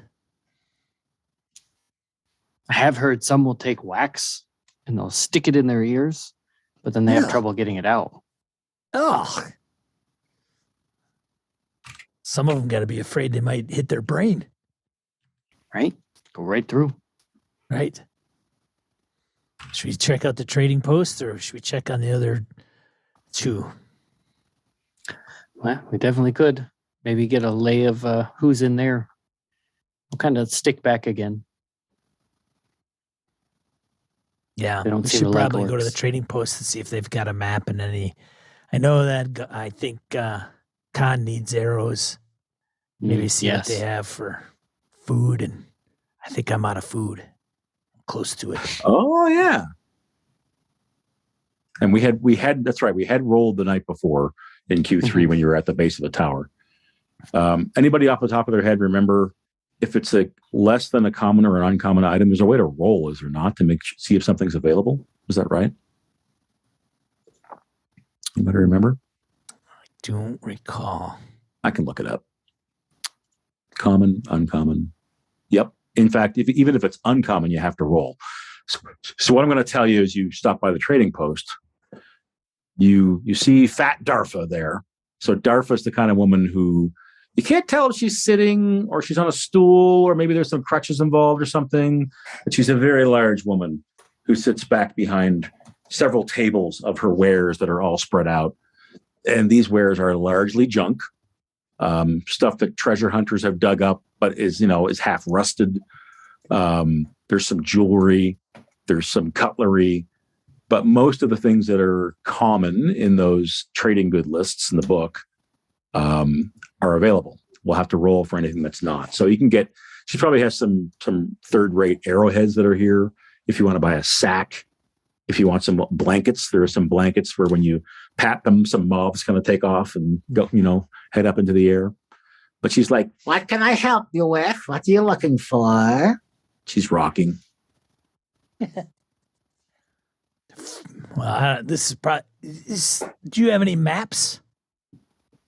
Maps. What kind of maps are you looking for? Anything from here east and north? Sean, roll me a D12. If you get a 12, she will have some useful maps. Ah, damn it. Nah, no maps. No maps. Are we What better about- off? Go What ahead. about Rope? do you need rope? I've got some lovely hemp rope. She gestures to the wall where a couple of ropes are coiled. I've got Cat- rope. Candles. She gestures to the other side of the shop where there's a whole set of candles that look like they're made from the earwax of cows. They're lovely. Askelon probably wants candles. Yeah, probably. Askelon would probably love this place. Should probably come in himself. Yeah, I agree. You seem the discerning types. Are you? Do you have gold? Do you have gold coins? Perhaps, She's but still is there rocking. anything worth of gold here? Come back tomorrow. I have something, but I have to fetch it. I don't keep it in the shop. Thieves. I don't keep it here. All right, we'll come back around midday tomorrow. Maybe Come back it's tomorrow. me, maybe it's a colleague of mine. We'll be back. I don't know, Garm, do you see anything you need? Not at the moment, but good to know that this is the type of things we could find. I'm sure Askelon will want to be here, and if you have any arrows or anything, Conn will want those. She sits back. She also has 3 or 4 big whiskers on her chin that poke out about an inch. She says, "What about you?" She points at both of you. "Do you have anything you could trade? You've been traveling." What have you found in your travels? Hmm? What do you have? Fortunately, I don't really pick up random odds and ends. I don't think I Usually have I'm anything. carrying armor and shield, and weapons. I kill things. I think I just Right. have coin. That's what all I have is coin, and I have fishing hook and line and rope. She is I've a- disappointed. I have a bear trap, but I can't give that up. Right. I could sell the fishing hook and line, but I feel like we're probably going to want to have that if we're going to stay on the river for a while. We don't have anything with us, but we have a couple other individuals as a part of our party that may have some things that may be worthy of your eyes. Keep Darfa in mind. Always willing to buy. Good to meet you, Darfa. She nods. Sits back. Creaking on her stool. Maybe it's a rocking chair that she's on. You can't tell. Where do the two of you go? To the White Raven? To the inn? Yeah. Sorry, guys. I've clearly drank too much water or something. Can we take a 2-minute bio break again? Sure. Be right back. 9:18 my time, getting close to the bottom of the hour. I think we can probably do some cleanup on the quarter actions and that sort of thing. When Stas and Garm get back to the inn, I think your rooms were paid for. Is that right, Wayne and Phil? I think somebody paid. No, I don't know. I paid for myself for my room. Oh no, Okay. Yeah, because it was 5 for the room, 5 for the food, right? Correct. Yeah, I only paid for myself. Okay. What about Askelon? Same thing? You're muted. Still muted. So muted. Sorry, I dropped another silver to pay for both of them. For their rooms. Okay. So if either of you want hot food and a beverage, that's another 5 coppers. When you get there, the innkeep with the mutton chops and the bald head welcomes you and says you've been expected, kind of thing. He just eyeballs the orc but doesn't say anything. Thank you for having us. Filthy Jane brings you your food. And you notice that she puts the bowls down. She's got the real dirt under her nails. It's been there for a long time. She's cute, Little though. mushroom sticking out. That's right. That's right. So if you want food, you got to pay. So are we counting this quarter Q3, correct, Kevin? I think it's Q3 as basically rest for all 4 of you. Is that right? I think you can throw in the conversations you've had with people and still get a rest in. So let's move the clock and recover your attributes. And we're not sleepy. Correct. Take off sleepy. So we'll pick up at about 6 p.m. at night when you've all had at least 4 hours. Maybe some of you have had more like 6 hours of rest. So it's enough to certainly take the edge off and you're feeling better. And Wayne, you didn't sneak that, the amulet. You didn't sneak that in your bag or anything, right? You left that in the bottom of the lake, correct? I did. Yeah, I wish I had, but no. Yep. Pardon me. Which means That's why I was asking. When Stas, plunged so deep that he actually just happened to see it sitting there. When you rolled those spells tonight, you would have had an extra point of power for like at least one of them. I know. I was quite honestly, it was more the elven, the stones that I was more concerned with. But I couldn't, since I tried to get him out of there and I couldn't get him out. That was what. Yeah. Yeah. That's between you and me, but that's why we may revisit that. I did some more reading today about elves, and we may revisit that. Abandoning those. All right. So you're all up to snuff in terms of your attributes and not sleepy and all that good stuff. Is that right? Mm-hmm. What does Q4 or what's that going to look like? Are you resting more? Are you paying for another meal? But Are we Okay, going to so meet? what time is Stan? it? So this is going to be like 6 o'clock at night, right? Yeah. So we're moving into Q4, which is like 6 to midnight. Still pretty light outside, if you remember, because it's summer. It'll be only getting dark towards the end of this quarter. I'm going to go train? like walk around the town. You can Okay. train. Okay. Oh, that's right. Duh. Yeah. You can train We'll and train. do We'll XP. actually Yeah. spend some XP. So what we'll go down the line. We'll start with Conn. What's Conn going to be doing? Let me set the stage a little bit. So outside in the village, you guys know what it's like. Things are starting to quiet down a little bit. They're rounding up animals for the night. People are closing up shops if they've got them. So the smithy and the trading post will both be closed by now. People are heading home and getting meals cooking, but there's still a fair bit of activity in the town, but definitely heading towards sort of shutting her down for the day, even though it's still pretty light outside. What does Conn do? When he's down at the inn, the innkeeper's name was it Olaf? That is the guard. No. The innkeeper is Arthund.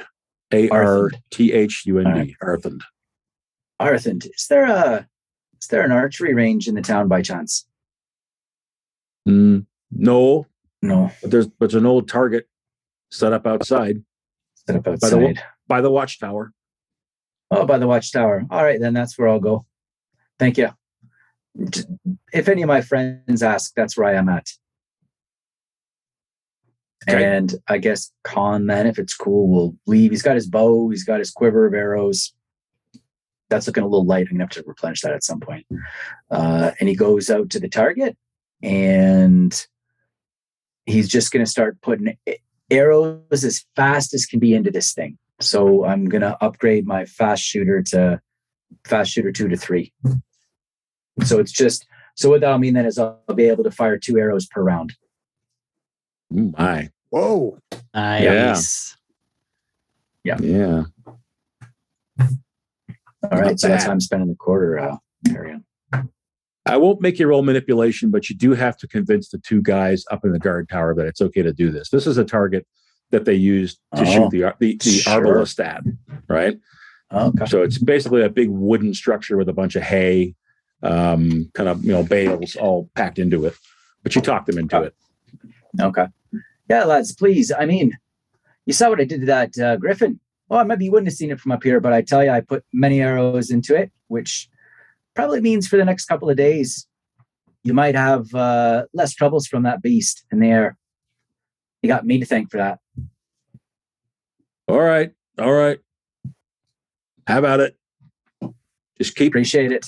keep your boy pounded that way, away from I town. know how to use this thing.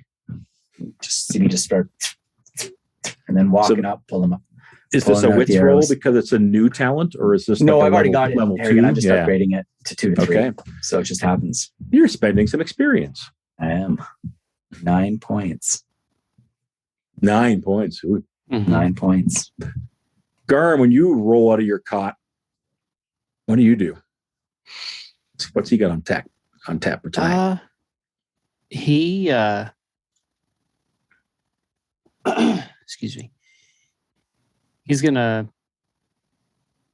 thinking a lot about how he fights in that fight against the orc, the big orc, and how he's kind of seen some allies take damage in combat lately. So he's going to spend some time.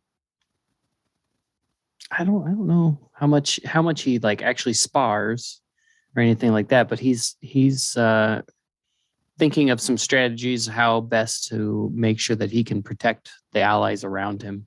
My goal, or he's going to try to train, not try. He trains Path of the Shield too. Getting better at parrying. Even without his shield? Yeah, technically it doesn't have to have a shield. It's kind of a funny, like, Oh, you really? can parry, you can do it with a shield or a weapon. Okay, fair enough. So he's got a sword, Mm-hmm. and he And kinda thinks about probably his shield. he probably goes through some really slow motions. He tries to find like out of the way. He might actually go to Stan and say like, "Hey, I want do some practice, but I don't want to set anybody off. Like if there's kind of a hidden building or something, or you want me to go outside. He would send you out of the city wall, the village walls as well, just like with Conn. So basically, if you're going to be swinging that thing around and getting aggressive, in fact, he points you towards the cemetery, and there's probably some big trees out back, big sort of weeping willow type trees that you can be underneath as you do this, so you're not quite so out in the open. You don't have an orc who's out there getting better at war when orcs are known to come through human villages and just raise them. Right. True. Do you have to make a wits roll, or is this level 2 as well? Just level 2. Okay. Askelon. I'm going to go downstairs and ask if there is a holy person who attends the temple.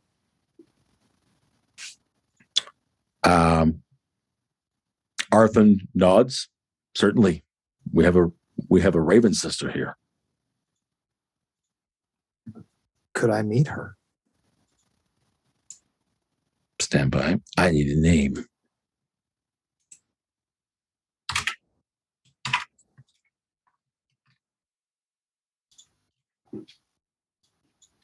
One second, wait.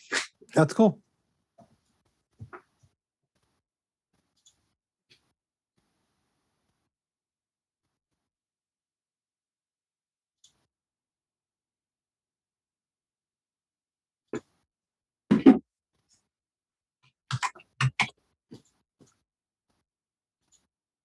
Okay.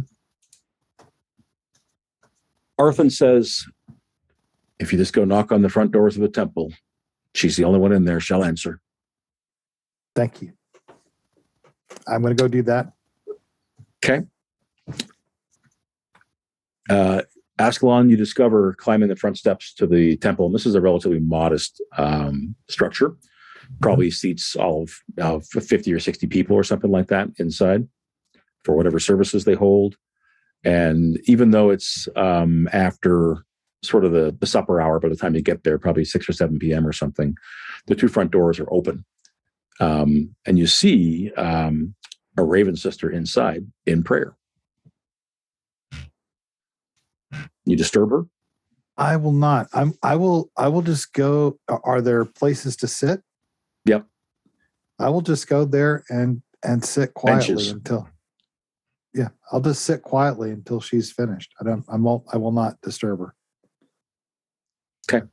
So Do you want me to tell you what I'm after? Just or do you want to go? Okay. No, so that's fine.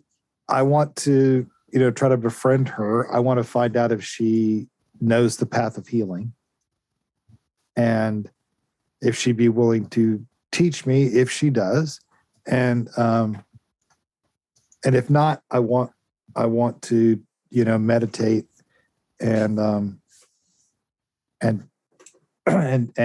use this time to try to train myself. So okay, got it. I'm after a path of healing too. So I'm not just a You're looking to see if you can get a teacher. correct. Right. The lot cheaper. Yeah, unbelievable. So this the Raven sister's name is Ori, Aury. Ori is tall and has long dark hair. She's clearly in Alander. Do you tell her anything? Let's not get into that yet. Let's just say that you let her know that you're a traveler and you're looking for, right? I'll say this. You think she does know the path of healing, but it's not so easy to say, hey, are you a priestess and do you know this thing? And I know. Teach it to me, right? So right. I think you'd probably have to spend an evening with her getting to know her before you could perhaps front that and say, hey, I'm also a spellcaster, as opposed to this is not a D&D game, right? Where it's, hey, I want to buy your magic potion. I didn't mean it was, but yeah. I get it. I get it. That's why I was laying out my cards on the table. Right. Let's do this. Let's do this. I'm gonna go with performance as well. So if you're willing to spend like a good chunk of the watch with her, I want you to roll either manipulation or performance to sort of see what you can learn from her, and if you can befriend her, at least enough to talk more honestly and openly about what you want. Yeah, I will. I absolutely will. I'm going to, since I've already kind of done this already, I imagine that I have heard several,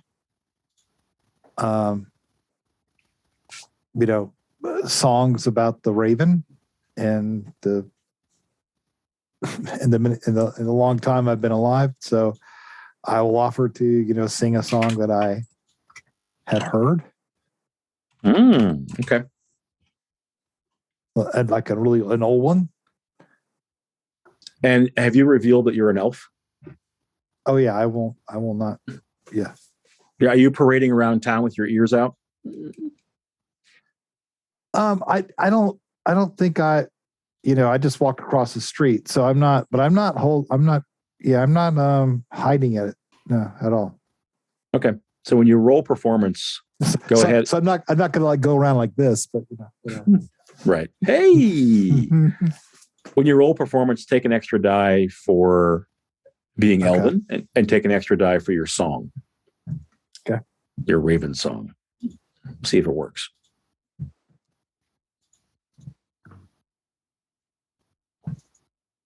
One success is all you need. Yeah. Nice, Jay. All right. So I think a couple of hours in, the two of you have, you've gotten to know that she is basically part of this sisterhood of, Raven followers that you know about. So she is very much tending the flock here in River's Knit. So she's not from here originally. She came here to tend the temple and look after the people and all that, and be a healer and all that sort of stuff. So I think when you break into your, let her know that you know this song, she joins you, and the two of you sing it. By the time the two of you have sung it, she reveals indeed, you reveal that not only are you an elf, but you're also a spellcaster, and know the ways of sorcery and all that kind of stuff, right? And she indeed knows the path of healing. So when the two of you get to talking, you realize that there's things you can learn from her. But I am going to say you're going to have to spend another quarter to do it, if that's okay. Oh, yeah, no problem. Yeah. Okay. So Askelon basically spends the night at the temple, and I imagine sometime, she keeps the doors open a good long time. It's not like there's a regimented, opening, closing of the place.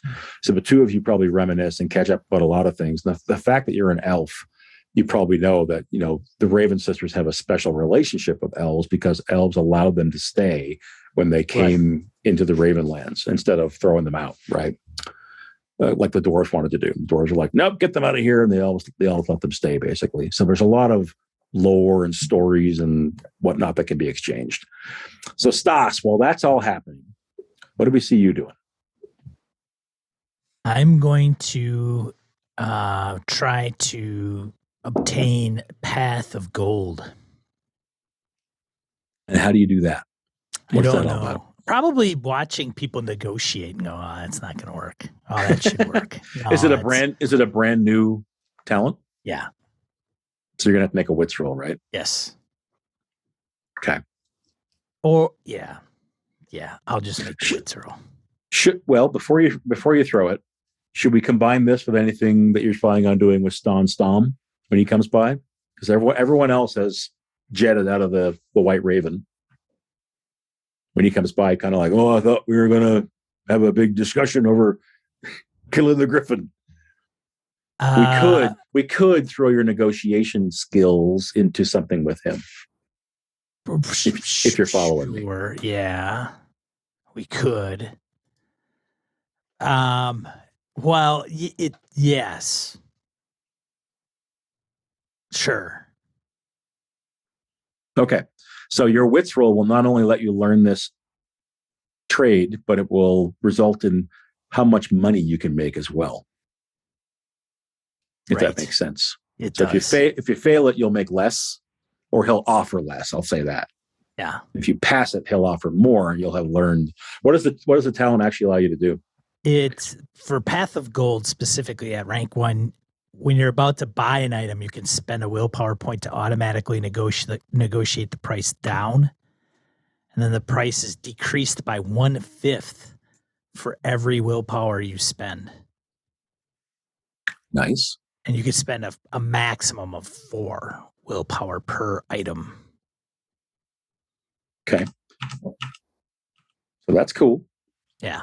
Is there I'm going to look it up just briefly here. Is there a specific bartering mechanic? I don't know if it's just a counter opposing rolls. Yeah, it's something like that, isn't it? Skills. And is it manipulate? Is that what's used? I think so. It doesn't say. I'm going to find it.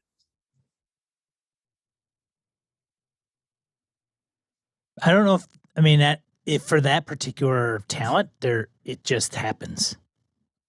I don't think there's a roll. Yeah, I'm talking about if you don't have the talent. I'm trying to find if there are like basic rules to look at. I don't know. Maybe they just say pound sand.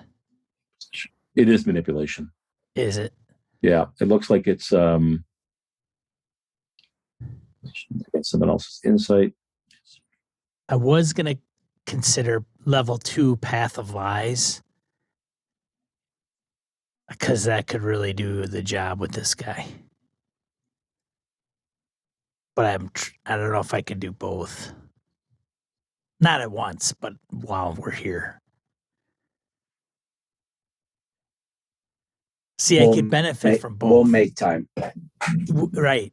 So what we could do is I guess the thought process was if I get Path of Gold, then I don't have to spend as much on food, the N, trading. Yep. And so that would be great because once I'm out of here, this thing's not going to come in handy. And then the other one, Path of Lies, level 2.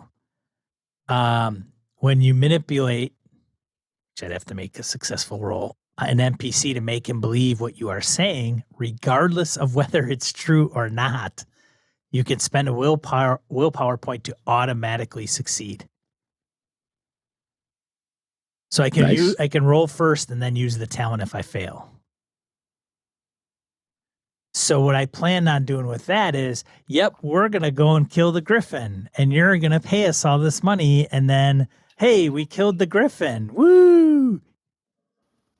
And then he'll go, okay, I don't believe you. And I'll be like, here's this. This is proof. And then he says, oh, okay, great. Good job.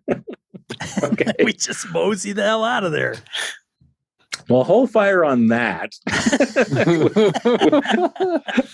We'll see. Yeah. I tell you, let's start it off this way. So when Stas comes and the two of you sit down at the table and it's like, let's get down to business.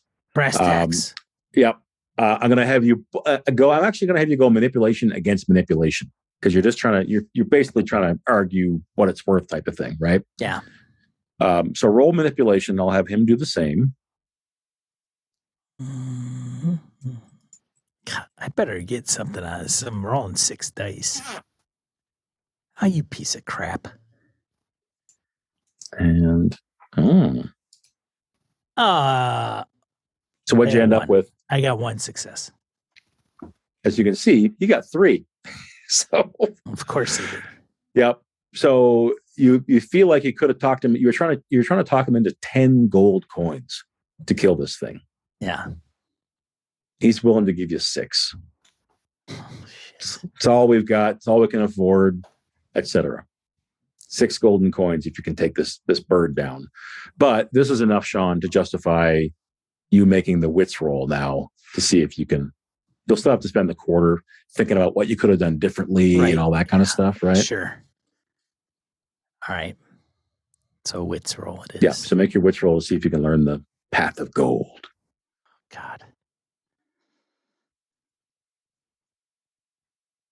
Yeah, baby. All right. The lesson learned. Yeah, damn, I should. Why did I say that? Let him set the price first. Don't let him say, "Well, what are you looking for?"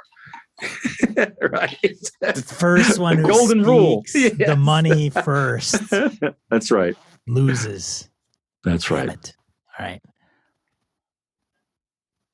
All right. So I think we've covered sort of Q4 in terms of general activities. So some training's going on.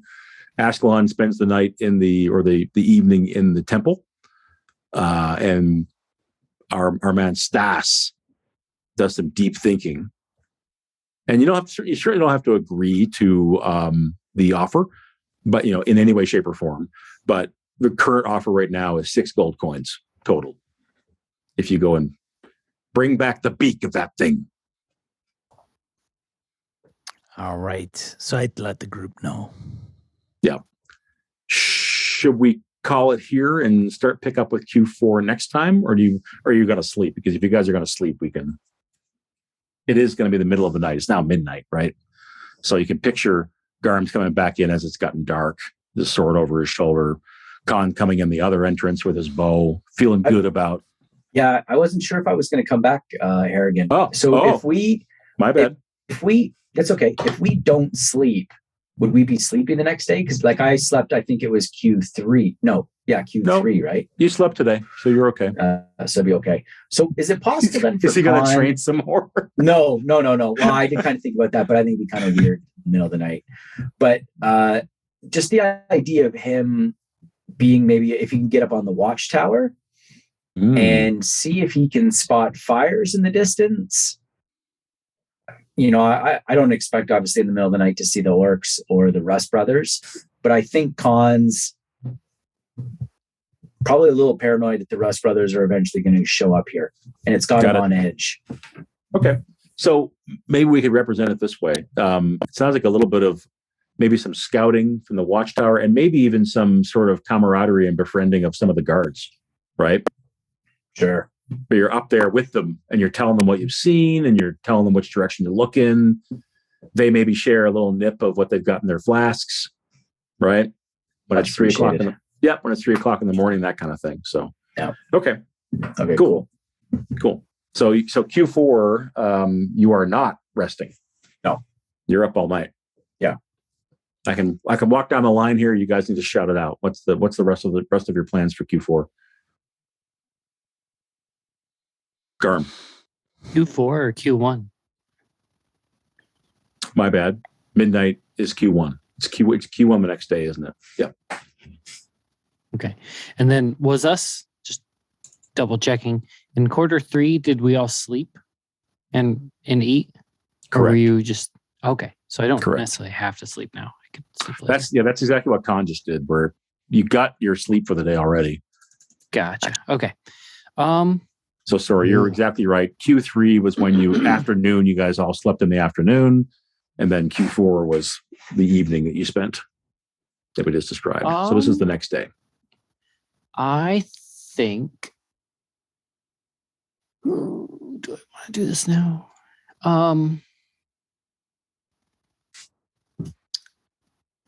Garm is going to continue practicing. He's all night, baby. All night, yeah. That lathered up work. Right? Yeah, he's gonna go take a dip in the river before he comes into town.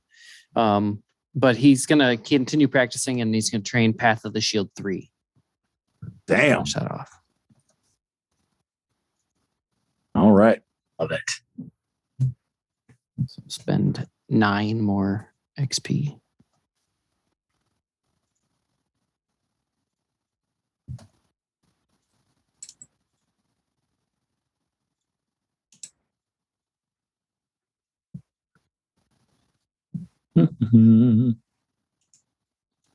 Just ignore that. Askelon, what are you doing after the? So Q4, we just what now? Sorry. I just said that she turns in, around 11 o'clock at night, midnight type of thing, closes up the temple. leaving Askelon to do. Okay, so that was just. I just want to make sure I understand that was that Q4. quarter was just us bonding and getting to know each other. I didn't do any training. That's going to be. I'll do that next day. That is correct. Okay.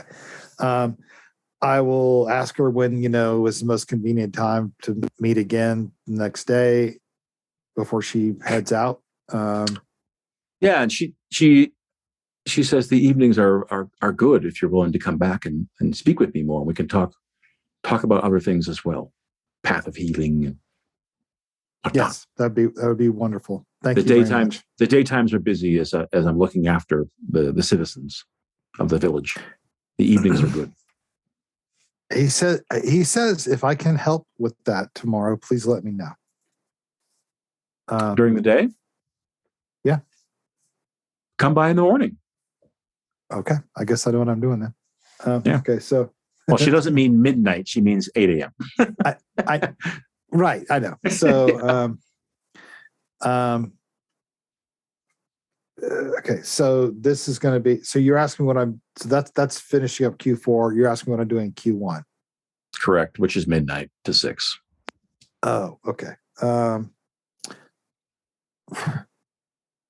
I just slept a little while ago, so I think I will.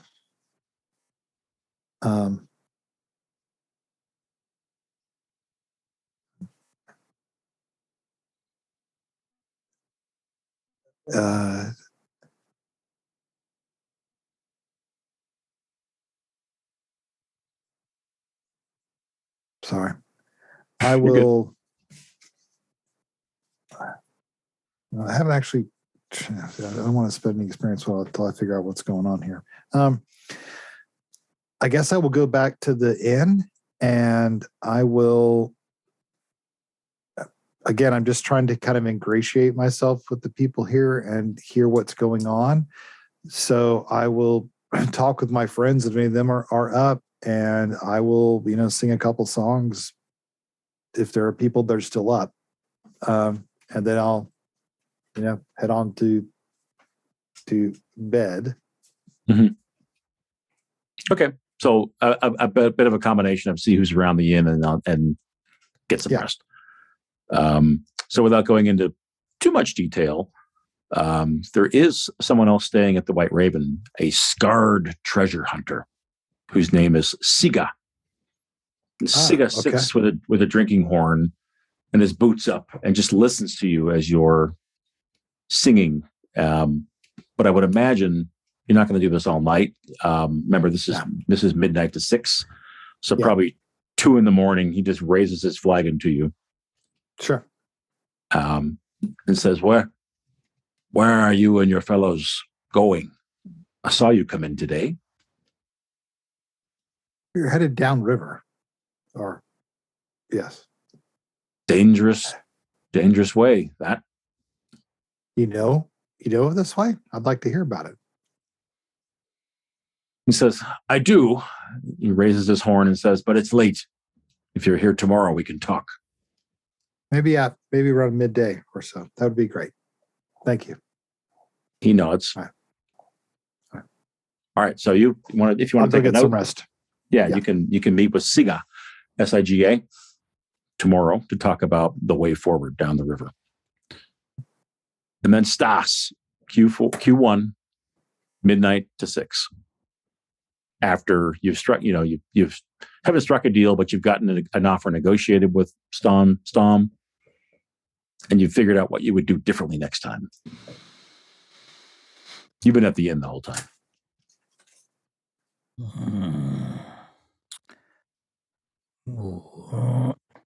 I really want to get to rank 2 of Path of Lies, but I don't know. There is the drinking hole that we discussed earlier. Yeah, I'll probably visit that for sure. Yeah, sounds like a good place to lie. The sinkhole. Yeah, I'll weave some tales and see how many people I can get to bite on it. Okay, so Stas finds his way to the sinkhole, which is that barely lit, low rafter, duck your head to get in the door kind of place. It's cold and damp down there, but the cheap wine and beer flows. I think you'll probably have to spend some money doing this. Well, it all depends on Stas. how much, I think is the question. Tell me about Patholize. What does it do? Level 2? Patholize. So I have rank 1. Rank 2 Yep. does when you manipulate an NPC to make him believe what you're saying, regardless of whether it's true or not, you could spend a willpower point to succeed automatically. And I can do it after I roll. I could roll first and then decide to use And it. what does level 2 do versus level 1? That's level 2. What's level 1 do for you? Level I'm 1 is forgetting. if you spend a willpower point when speaking with an NPC, the GM must reveal if the NPC is lying or not. But you don't If have he's- to reveal what exactly the NPC is lying about. But they're not telling the whole truth. I got you. Right. I got you. The goal is to get to rank 3.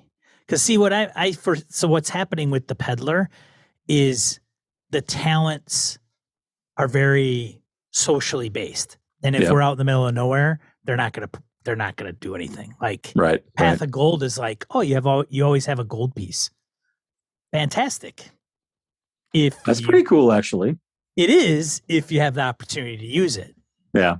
If not, it's a rank 3 kind of thing, and that's so Patholize, I'd be able to talk to anybody on the road anywhere and use that. Right. And eventually on rank 3, you manipulate someone, and when you manipulate someone and succeed, you can spend a willpower point to avoid doing something in return. Because see social conflict. So there are the rules for social conflict. And then your opponent also loses the ability to attack you. So what you are asking must still be reasonable according to the GM's assessment. So if we run into folks, I'd be, oh, hey, can we just talk this out? So what's going on? Hey. And see if... folks that weren't harpies or undead or griffins.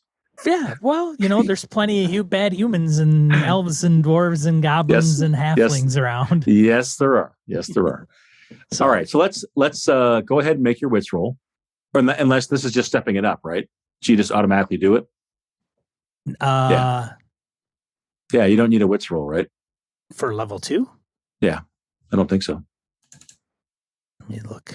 Once you've started the path, start the path, you need the roll, and then after that, it's just what Kevin and Phil just did. Oh, okay. And just step it up. So you just spend it. How many is it for the second rank? Same? 6. 6. Okay. Yeah. I could do that. Yes, I think it's 6. Patholize.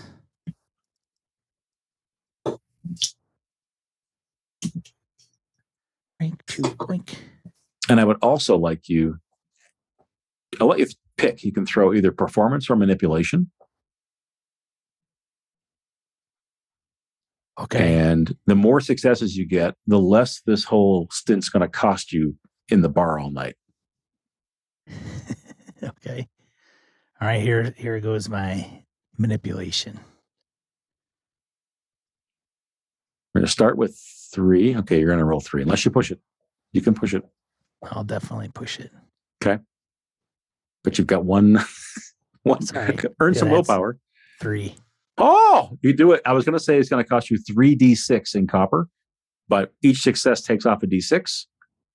You got out of there without spending a dime. So you had everybody else in the bar pay for your drinks all night. Right, because I'm telling them tales. Yep. Yeah. See if they believe me. So you stagger back at 6 a.m. to the White Raven. Pretty much. Nice. But well, you guys wanted time to do all your skills and talents and stuff, and wow. You're not kidding around. Sleep. Who needs sleep? I train more. Oh dear. All right, let's put a pin in it right there. If that's okay? And we'll pick up Q2 of the next day, correct? Yes. That sound right? Yep.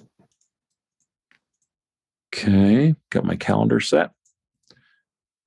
And we can do experience if nobody has anything else they want to cover before we dive into that. Sure. Okay. Did you participate? Yes. Did you travel Yep. through one hex? No. No. Did you discover a new adventure site? I'll say yes. Okay. There's things to do here. Did you defeat one or more monsters? What do you Does think? that count as defeat? I don't know. We survived a griffin on the water. Just a We little drove worried it there. off. We drove it Yeah. off. I'll go with it. I'll go with it. Oh. Give yourself one for that. Did you find treasure? No. Did you build a function in your stronghold? Did you activate your pride? Did you suffer from your dark secret? Did you risk your life for another PC? You might need to think about that one. Not me. I don't know if anybody did tonight. Is that it? And then did you perform an extraordinary action of some kind? That's the final one. I think getting dropped, not dying from getting dropped off the griffin. I think Stas needs one for the Yep. water I agree. for sure. Sweet. I'll For take it. sure. Yeah. Anybody else have Would- anything else? Yeah, go ahead, Kevin. Yeah, I don't. Would Askelon healing Garm, like, is that extraordinary? I'm trying to think. I thought it was that funny. came up. Yeah, it was funny. It was on theme. Do you guys think it was extraordinary? I didn't think it was particularly extraordinary. No. Just in Yeah, terms of I don't like know. a moment.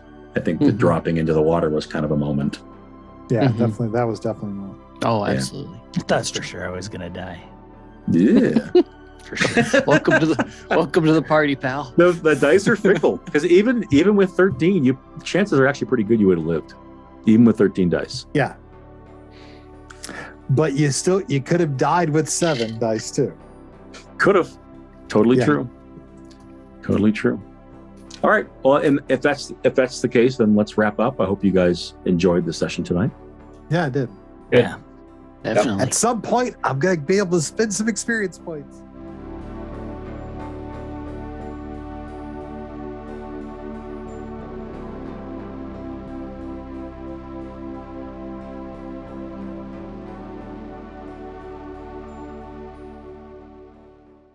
This has been a Litterbox Studio production.